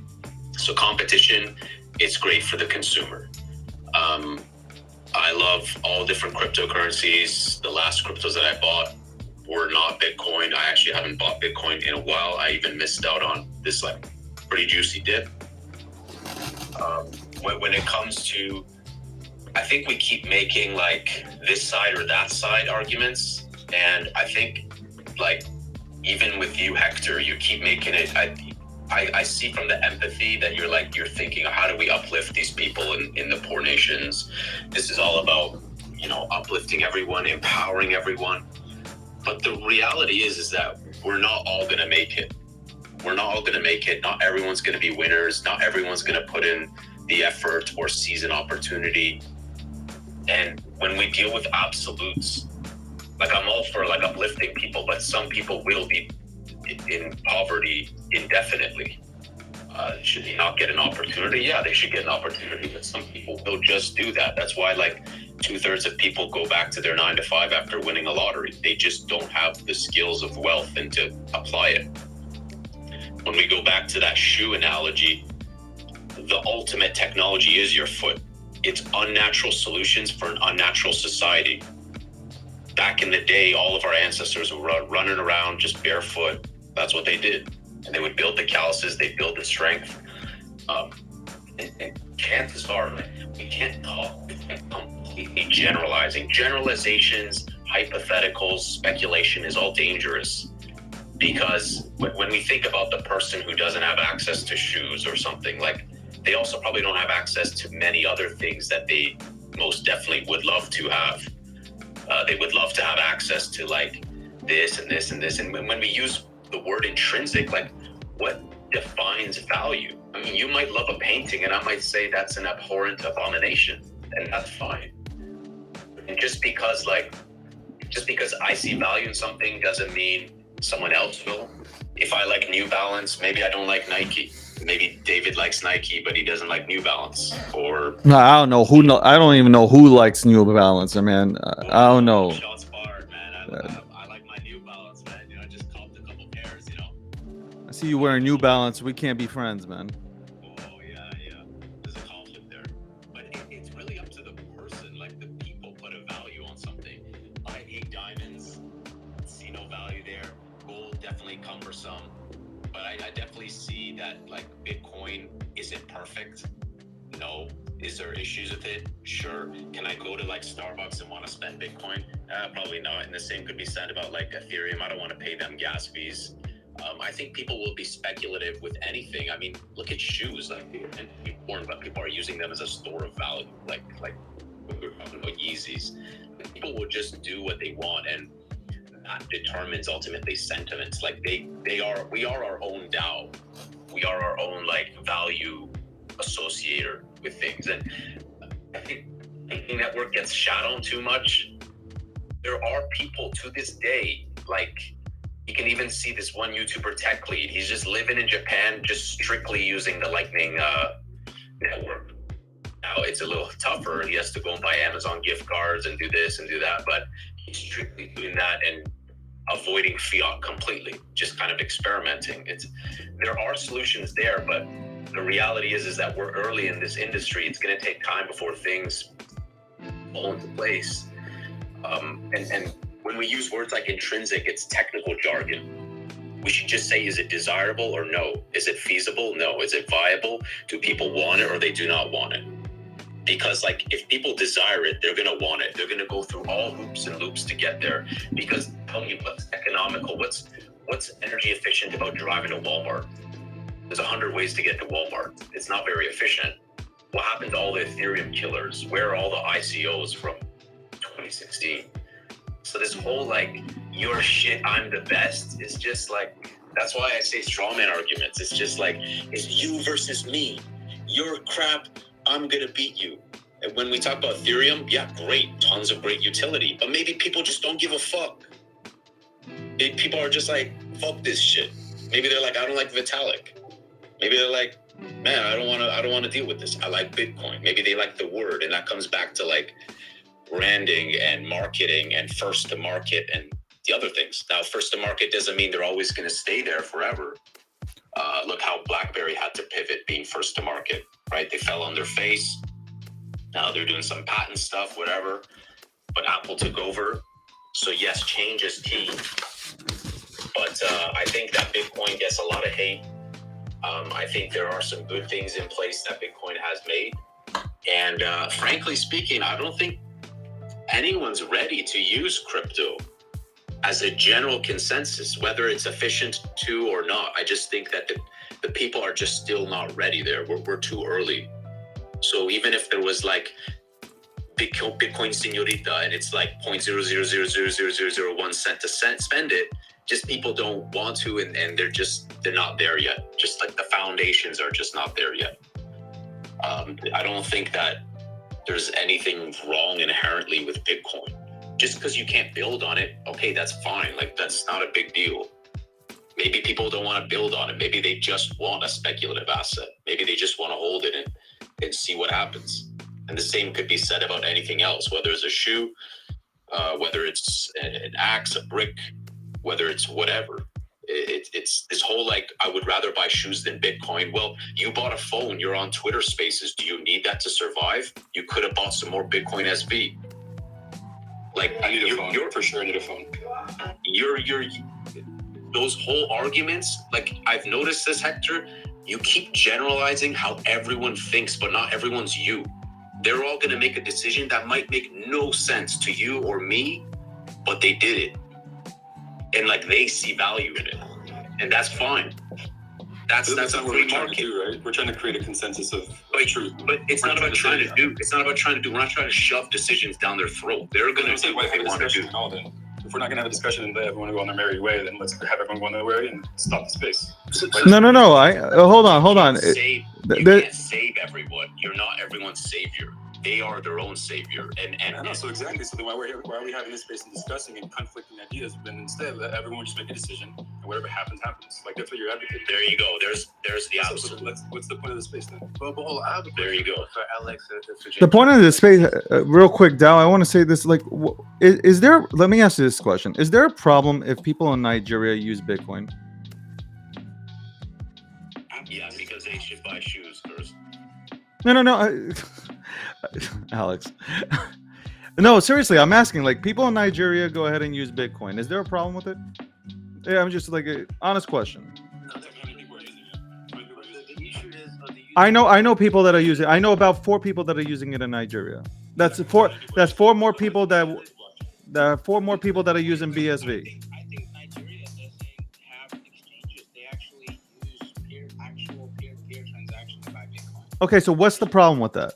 I want somebody to tell me what's the problem with it. Yeah, I think the question is, are they using it for speculation or are they using it as a hedge? No. I live in Colombia, and people in Colombia and in Venezuela, they use the dollar, and so they'd be happier to use stable coin. When you think about crypto, they're using it for speculation. They want to get rich, but it's not the narrative that BTC is trying to promote that. Oh, well, people in the third world are going to use it as a hedge against inflation.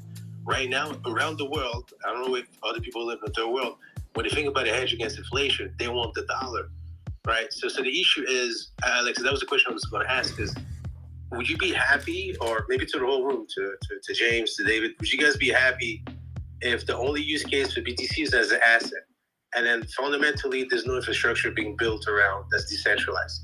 Everything is on Gokhshtein wallet, whether it's Lightning Network, whether it's on a database provided by some exchange. Would you guys be happy if it's just that as an adoption? So maybe let me answer this. I don't think you're going to have Ethereum kind of environment with BTC. I think everybody actually brought out the points that BTC cannot be modeled like how Ethereum is. Given Ethereum has a lot of traction for people who understand blockchain, or people, decentralized databases or distributed databases as blockchain, or whatever. But I think with Bitcoin, you will have real companies who are building, for example, hey, if you have Bitcoin, I can actually lend you X amount of money. This is your liquidation price, etc. So that's a whole new type of lending for the common people who actually can give their Bitcoin and take whatever the apex medium of exchange, or they can use the Bitcoin in the economy they want. But I think it won't be a UI interface you see in your computer and click. That might not be the case for Bitcoin. I think with Bitcoin, you will have companies and real utility cases. For example, you can do a Bitcoin transaction to buy a car in the future, or real world assets, or not real, I don't mean to say that, physical assets which you can actually use. And I'm not against NFTs, or I don't see the use case, but anyways, whatever Ethereum is doing, you can't expect that exactly in Bitcoin, because there will be real companies like Strike, Cash App, which are just a start. And there are companies like MicroStrategy who are using it to have it as a treasury reserve asset. That's a utility, right? Maybe you guys can say, why can't they hold Ethereum, or why can't they hold other coins? But no one's doing it as of today. But Bitcoin could be a good asset. It's also a legal tender in more than one country as of today, which could be up to something, right? If some company is neglecting it, but a country adopting it and actually bringing it into the Federal Reserve currency one more time, that, hey, this country is using this Bitcoin as legal tender and no one needs to pay taxes, whoever transacts in it, that's definitely a small ecosystem that's been formed. And I think it will just cascade slowly from there. But if you're going to expect, I need a wallet-based blockchain on Bitcoin, well, you have other use cases or other coins that do that. So go knock yourself. What happened to not your keys, not your coin? You're saying you'd be happy if most people access Bitcoin through Robinhood, through a database. They don't really have access to the BTC. You just have a promise of the BTC. No, you can move it to your wallet, right? Your UTXOs, you can move it to your wallet. You can't, though. That's the problem. You can't. What do you mean? Because of how your literal technical limitation of 600,000. There's 7 million people almost in El Salvador alone. If you're saying this is legal tender and everyone uses it, only 600,000 can move it from Coinbase or any other third-party service to their own wallet per day. So not your keys, not your coin is a very valid argument, because you cannot move mass people, all 6 million or whatever, a million or 500,000, whatever. Like, it's very difficult for that to happen right now. Yeah, so I think it's more like a mini. What else will scale other than which has a no founder, at least the way it came out? It doesn't have a founder. No, don't move the goalpost. Like, literally, stay on the topic of like what he just rebutted you. Like, he literally told you that. I can answer that, Hector. How you Hector, like currency, we do keep a few amounts of rupees in our wallets, right? You can keep a few in your hot wallet. That's not a problem. But if you have quite a big sum, you can move it to the hardware wallet, right? So you're not holding the entire thing in your hardware wallet. Maybe you do something. Yeah. Sunder, even if like the example of the United States, right? Like 100 million people every 2 weeks get paid. If they wanted to move between 1 and 10% of their total money into a savings technology that you guys are talking about, BTC, 100 million people every 2 weeks get paid. You can only support 600,000 per day. Well, it's happening today, right? No.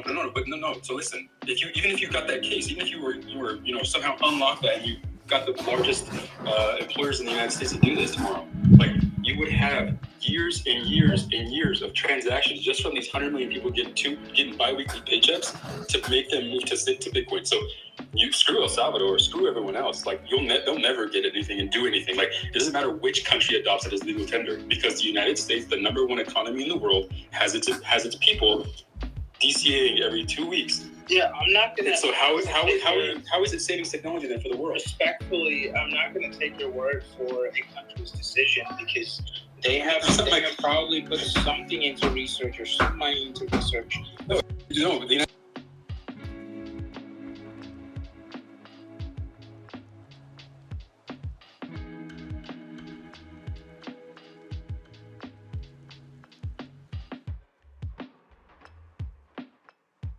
it has. So you can make the argument of like, oh, every other country, every other emerging market is using it as legal tender. They will literally not be able to have economies. They will not be able to buy pupusas or sell pupusas, because everyone, the people in the United States are using it to DCA for Bitcoin savings technology. So how in the world is that even relevant? And even like, is it possibility? Can you even like not even fathomable? Like what you're saying, surface level, it sounds cool, sounds great, but once you get into the actual like feasibility of it, it's not possible. Like it's not like how I feel or how I think. Like this is literally the limitations of the system.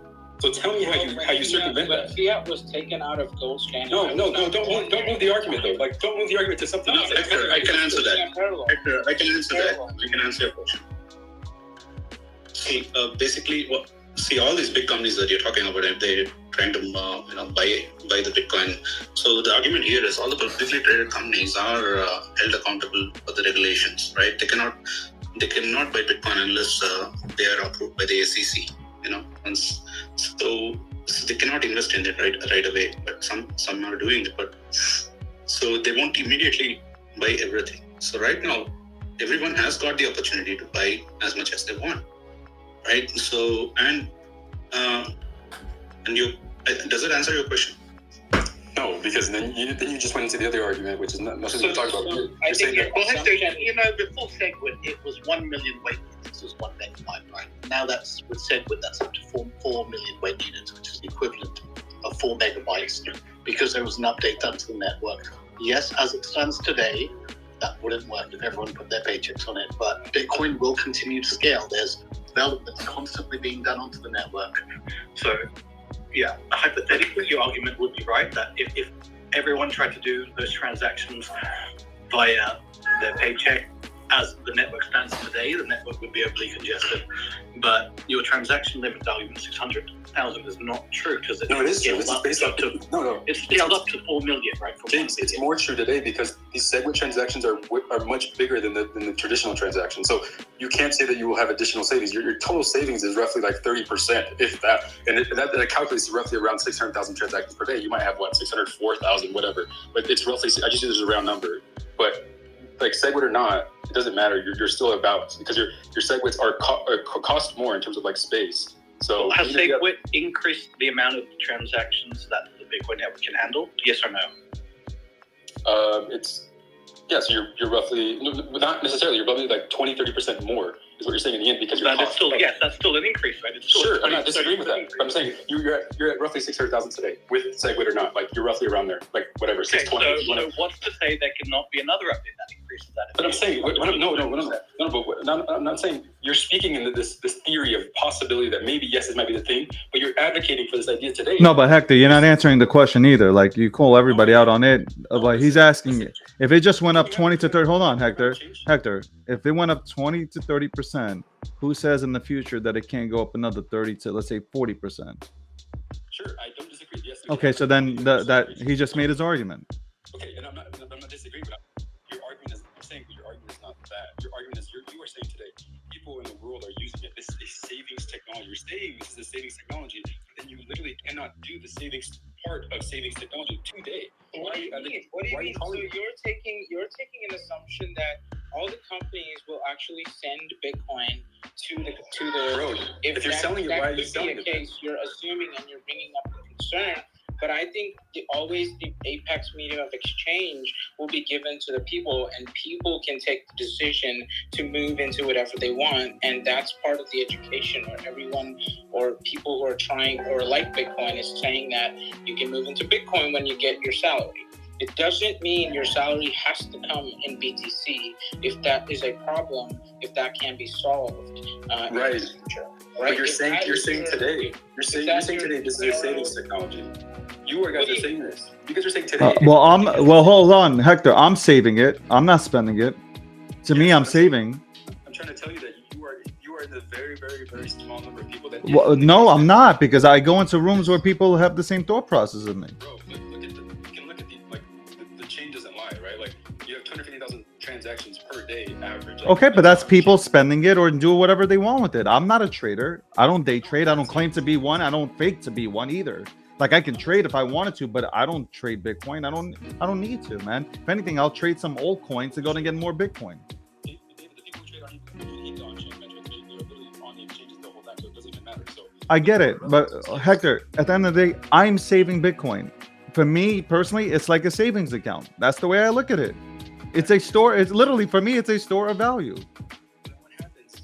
Okay, that's a different. But 10 years down the line, we'll figure out what happens. Like you guys aren't even letting technology build out. You guys are trying to stall it out. Why? You're speaking into this like you're saying it's the most robust. You're saying it's the best. No, I didn't. I first of all I just said to you was I'm saving it because, like you're saying nobody, everybody's spending it. Well, I'm not. So like, and I know a lot of people personally that aren't even moving their Bitcoin. There are wallets that can show for people that are just accumulating and not spending it. Like you can look on the blockchain, it's open ledger, right? You can see the wallets. Like these arguments are bullshit, man. Like, and we are not allowing for Bitcoin to grow. Like, oh, what's happening today? What's happening today? Well, it's fucking technology, man. Like technology is ever evolving, man. Like let it evolve. No, but your argument, Hector, like I'm listening. There's some things that you are saying make sense. There's no doubt about it. Like anybody who says they don't, or they're just they're either hating on you hardcore, or they're just like, they don't see the bigger picture. And that's fine, whatever. You'll have haters. It is what it is. But moving forward with this, like, like technology will ever evolve. The thing that I caught on to you was that, like, when James made a point to you and said that, well, it went up by 20-30%, you disregarded that. So, and when he said, well, what happens in the future when it goes up 30%, you disregarded that also.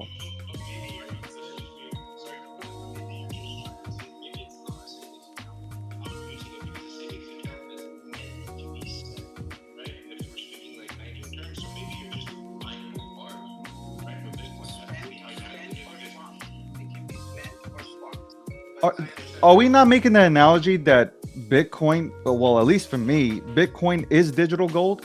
Like anybody can say whatever they want, but that's what it is.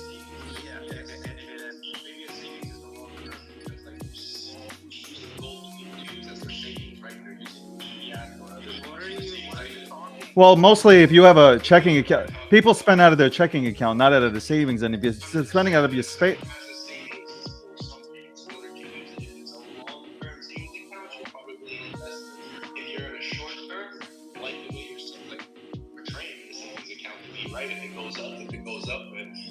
I don't think that this is just a conversation. I think the activity at this point is something which is right. I think what Hector is trying to explain, is not savings account. He's saying, well, you're just holding it, so it is what it is. If BTC is only Gentlemen, I need you to not talk over each other, though, please. And I'm just gonna ask one thing real quick. Listen, a lot of older people, by the way, do still use gold as a savings account. Like if you don't, I know it's not for everybody, but plenty of people's grandmas have gold jewelry that they're hanging on to for a rainy day, or I know people's family members who do, mine included. So, I'm not debating if you should or not. I'm just saying people do that. You could, but let's be real. Like a saving account, at the end of the day, is something to be spent. If you're investing your money or your time into something, and if it's a savings account, you're using. What are you saying? That's totally off. Like that, a savings account is not like you have a checking account that you use to go ahead and spend, not a savings account. So exactly. So why? So exactly. I'll agree with you on that.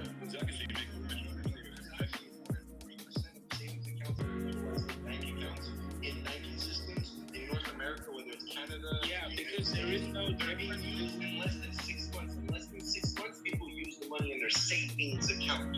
So that's because hold on. Those metrics would be that leads to a bigger picture of people not a couple of things. Knowing how. Well, no, now you're assuming global population sentiment. Yeah, global population does not know how to go global. Hold on. When they invest their money, it's to keep it for longer. What you're doing with your Bitcoin is an investment, not a savings. Why is it an investment? Who says it? Who do you speak of? So wait, you want Bitcoin to go up, right? No, I want to use Bitcoin. No, I want to use Bitcoin.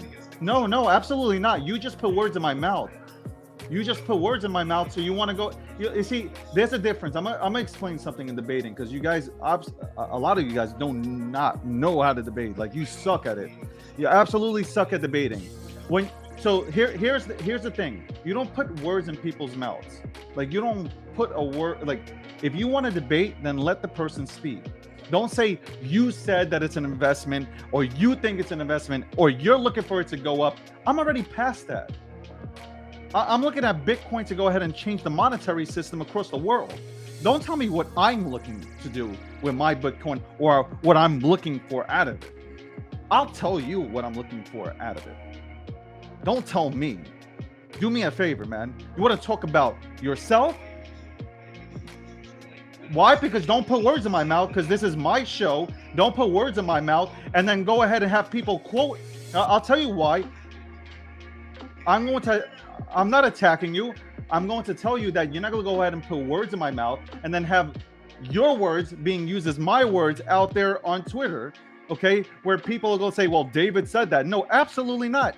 Fuck no, absolutely not. I will tell you, if you want to start a debate and have a conversation, then come correctly with it. Say, hey, what do you view it as? And then I will answer it. Not, hey, you see it as an investment. I don't see that shit as an investment. Maybe I did 10 years ago. No longer. But it's all called research and education, and not listening to Crypto Elmo on here telling you or giving you advice on shit. This ain't angry either. I'm just passionate. Like, I ain't even angry. Like, look, I'm on camera right now. You can see me.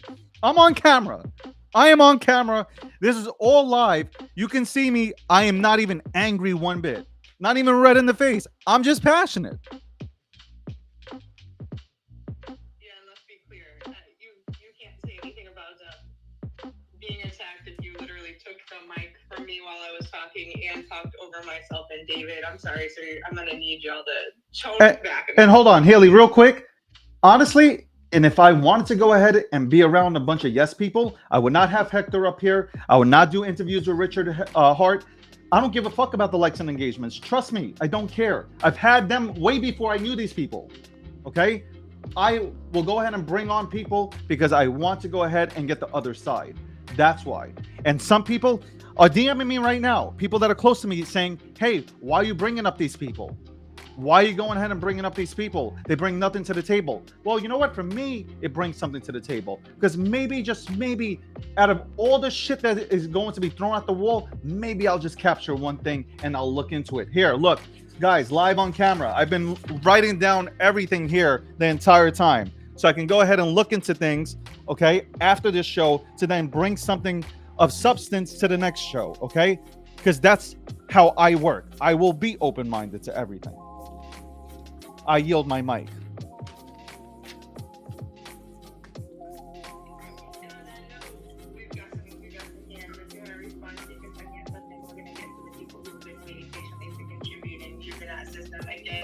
No, David and I, neither one of us want it to be a school, but we're not going to sit here and talk over each other in circles. Our audience nobody wants to hear that. I don't want to hear that, and fortunately, like, I've got the controls for us to not have to hear that. So thank you, and I see you all waiting.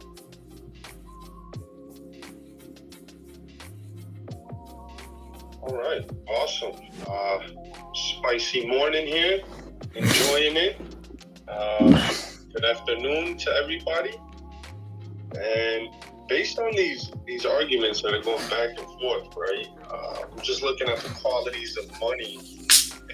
I came to the conclusion that my unvaccinated sperm probably holds more value than Bitcoin or any crypto at this point.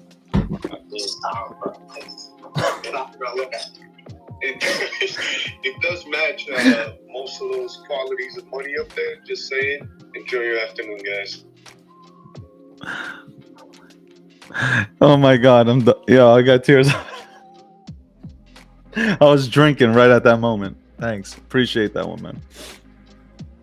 Oh my God. I'm gonna drop that. Like, you can't win if you're just trying to win an argument. You educate nobody. I'm telling you right now. If you're just trying to get the W, that you don't win. In actuality, you don't win because people will look at you and say, one, he cut off the entire room, he didn't let anybody talk, and you just spoke louder and faster. That is it. That's all that. Honestly, when I hear debates and people are just cutting people off, speaking faster, louder, I don't see that as a win. I see people that come in here soft-spoken, that have constructive criticism or thought processes. They come out, for me personally, to be the ones that really lay down shit that you can sit back and say, you know what? Yeah, man, I didn't even think about that. Let me go ahead and do some DD on that. I don't know who is next with the hands up, so.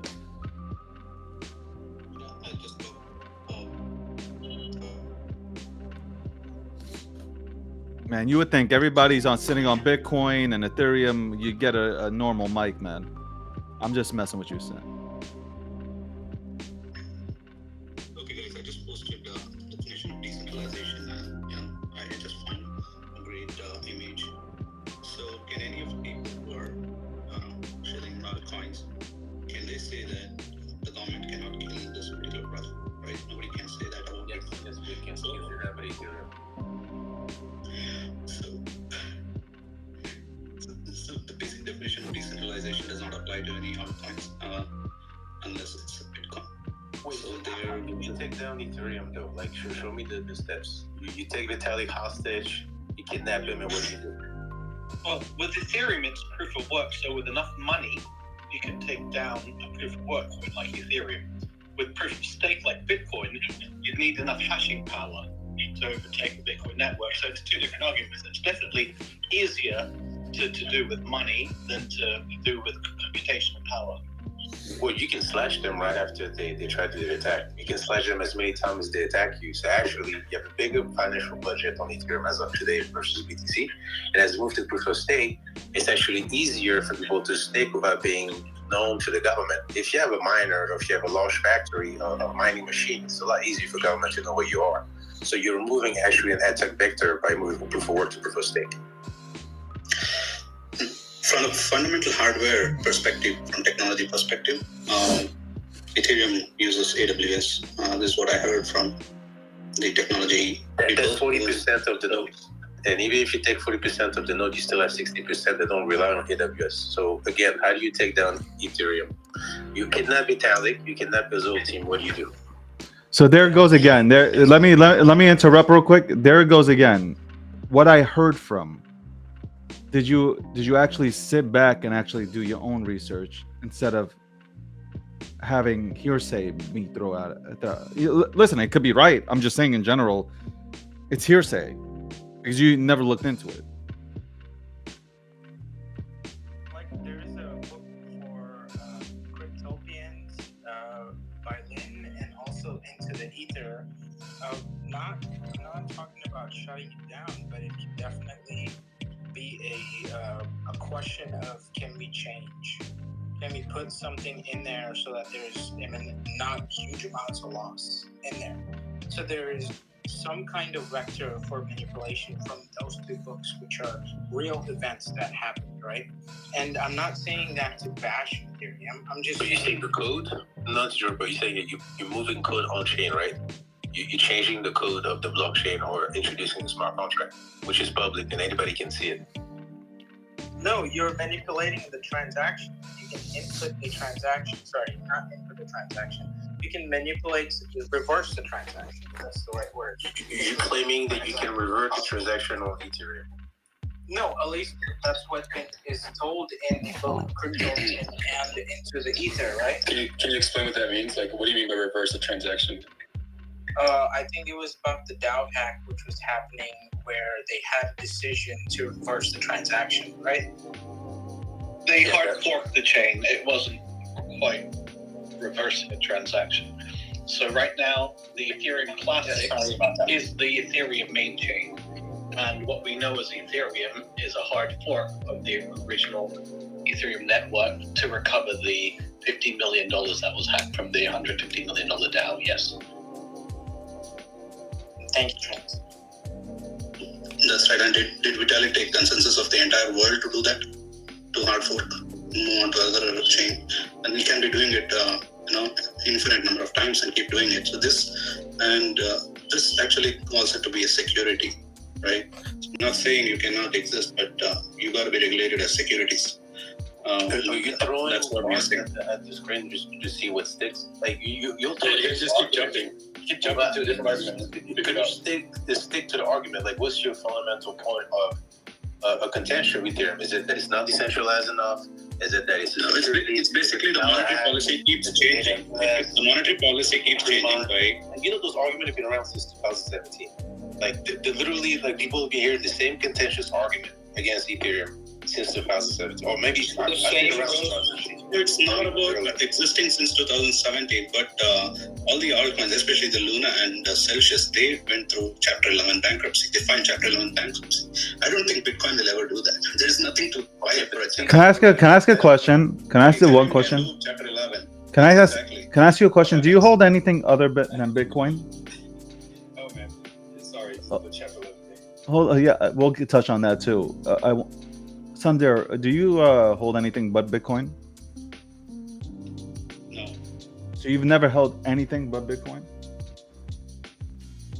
Maybe I did some mistakes in my initial days when I didn't understand Bitcoin only. Okay, so can I ask? So besides, so let's go back a few years. What did you hold?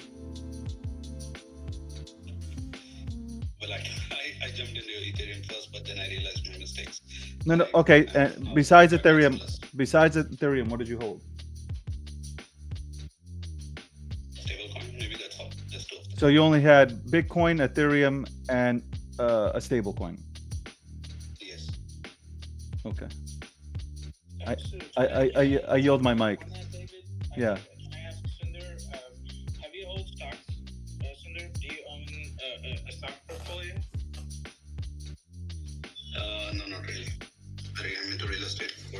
Yeah, so real estate. So you call shit coins and everything, but you don't call bullshit on commodities, stocks, or bonds.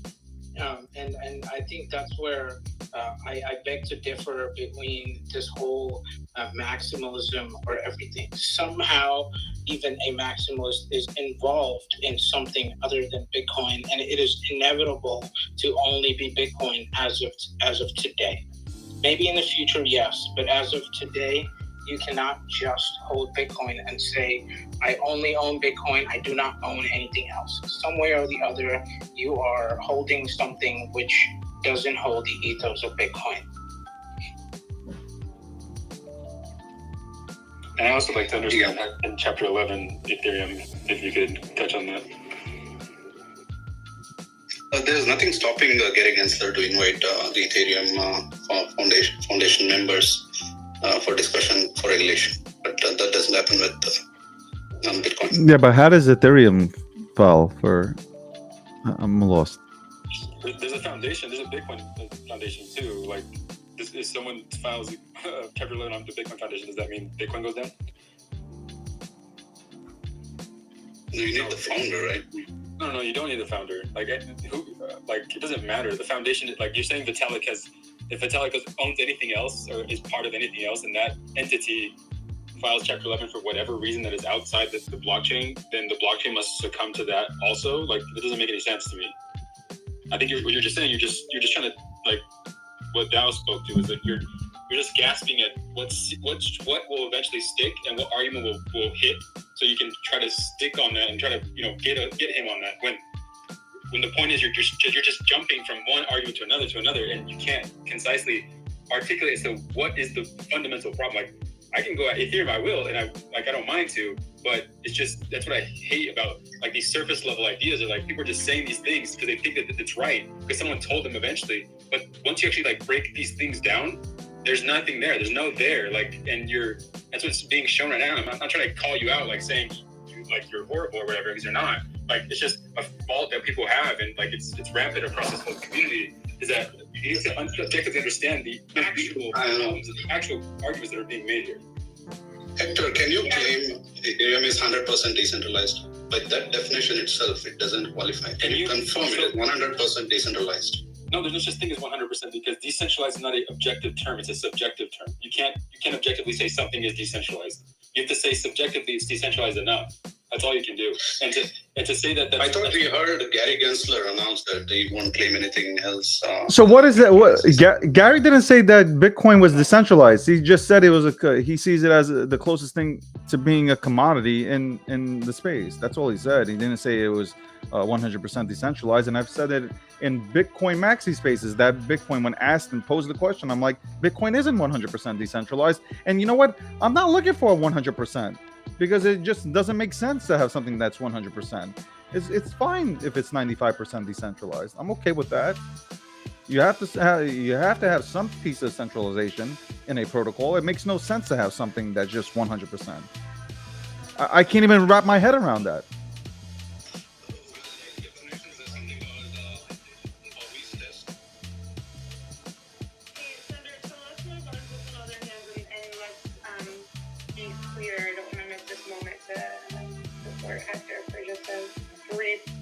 Flash of reality, because it just doesn't do us any good to rotate facts if maybe there's not a little further, deeper, fundamental understanding of how they actually all link together. Okay, so again, it's not a shot at anyone. It's okay to not know something. It's also okay to know when we don't know something, to be vulnerable and to listen and then construct those arguments. As you put together information in this space, it's a lot to digest, it's a lot to take in, and that's okay. But for sake of the conversation in the room, let's move on. Alex or Val, I'm not sure which of you were first, but we've got Alex, Val, and Mal all waiting to speak as well. So I agree with Hector that it's subjective. I think that let's just say like 100 million Chinese miners start hashing away at Bitcoin. Is that truly decentralized? It's really like, you got to look at it as I do think that it's subjective and depends on various factors. As a miner myself, right now I'm hashing Bitcoin downstairs. As a miner myself, I like proof of work. I also like proof of stake, and I also agree with Hector. There's, and I'm fascinated because some of them I disagree, but I agree with Hector, and I like to have the dissent. I like to have that back and forth. And like David said, I don't like to have yes men. I like to have some disagreeing perspectives. Like, you can't just be like, oh, Hang, who said here? Someone here say, oh, that's like kidnap Vitalik. I like that Charles Hoskins said, hey, if I die tomorrow, Cardano goes on. So I think there's this notion, people are too used to the Walmart, Costco mentality that like, if the founder dies, like the project just stops, but that's not true. Like the project will go on. You obviously can't say that about every project, but I don't think that Ethereum is just solely up to Vitalik. Like, it's not just, if he gets handcuffed or something, it's not like Ethereum's gonna go up in flames. It's gonna have an effect on the market. But, and now with Bitcoin, I think that Bitcoin's had great uptime. I think that the amount of hash rate is incredibly high. I think banking network, albeit, right, there's still some quirks that need to be worked out. El Salvador trying to do their thing with their wallet, different merchants accepting it. It's tough. Like, I don't really like these layer solutions, like these L2 whatever solutions, but I mean, it is providing like a solution of some sort. I mean, like 1 million transactions per second is a lot better than 7 transactions. There's no gas token that you have to use. You just use a native Bitcoin. You can still transact with it in the way you want. But of course, it's not a perfect system. And me personally, I don't even spend my Bitcoin. I use it as like, I just store it. Do I want the price to go up? Hell yeah. I mean, everyone here is lying if you're saying I don't want the price to go up. Everyone wants the price to go up. If you're saying, oh, I don't want to, you played yourself. I know you guys all want that price to go up. Whatever the hell it is. Bitcoin SV, Ethereum, Toilet Inu. Y'all want some green candles going straight to Mars. And yeah, in regards to in regards to Bitcoin, Ethereum, I love them all. Like, I'm trying to get more Ethereum, trying to get more Bitcoin. I see them differently. I know someone in here was talking about, I don't even know why it came to conversation. Just want to thank everybody for tuning in to The Breakdown, episode 30, hosted by myself, David Gokhshtein, along with Haley Davis. As we talk about Bitcoin, this is the second part of it. Episode 29 had the first part. But, you know, there's two sides, and we're just battling it out and going at it.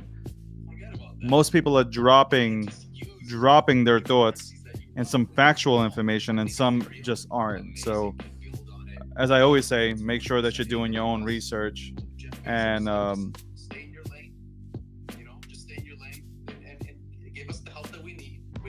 I was listening in, but yeah, make sure that you're doing your own research and not following some random dude or woman on crypto Twitter for your information.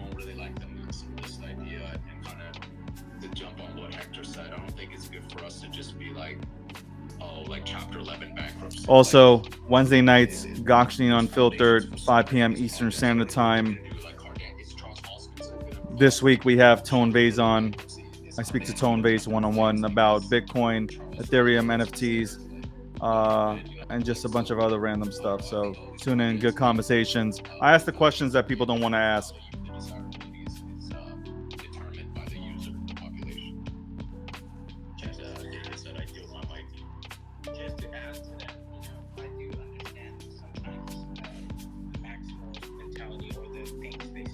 By the way, today, so like the breakdown, 9:30 a.m. to 11:30 a.m. But if the conversation gets good, we extend it a half an hour. And if it continues to be good, we go another half an hour. I'm just reading at the same time. But 1 o'clock is the cutoff. Right now it's 12:12 p.m. Eastern Standard Time.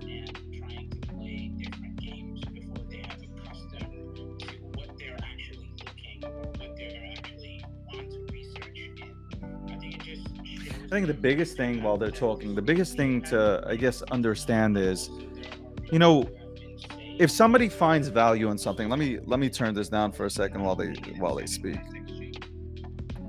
If people find value in something within this space, then let it be. It really is that. Let it be. Like, obviously we don't want to see people get into, you know, as we term it, shit coins, the ones that are literally made or were made yesterday and they're now on the market, and the only utility that they have to them is, well, we have a celebrity coming on, or well, price only goes up. I mean, that's not utility, and that's not what people should be looking into, you know. So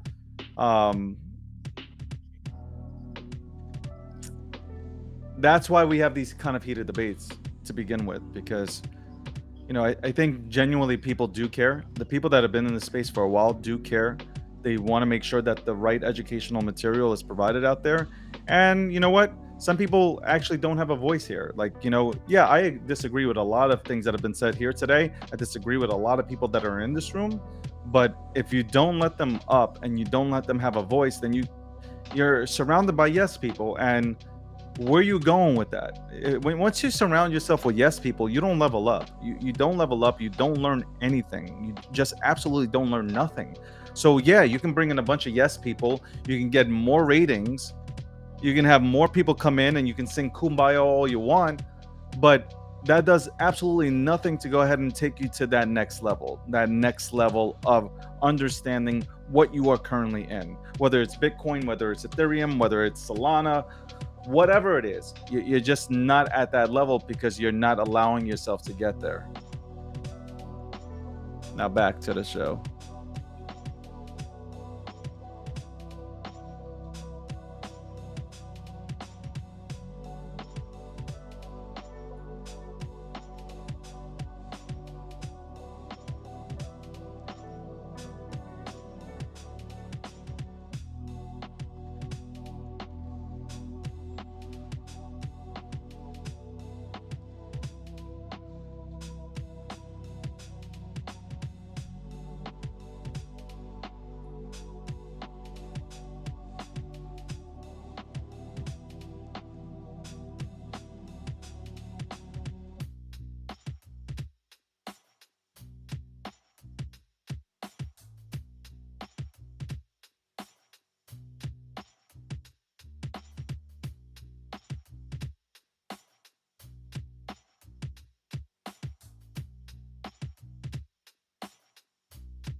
I can go on about 401k. So basically, since we're coming to an end on the show, I'm just going to exit out here early.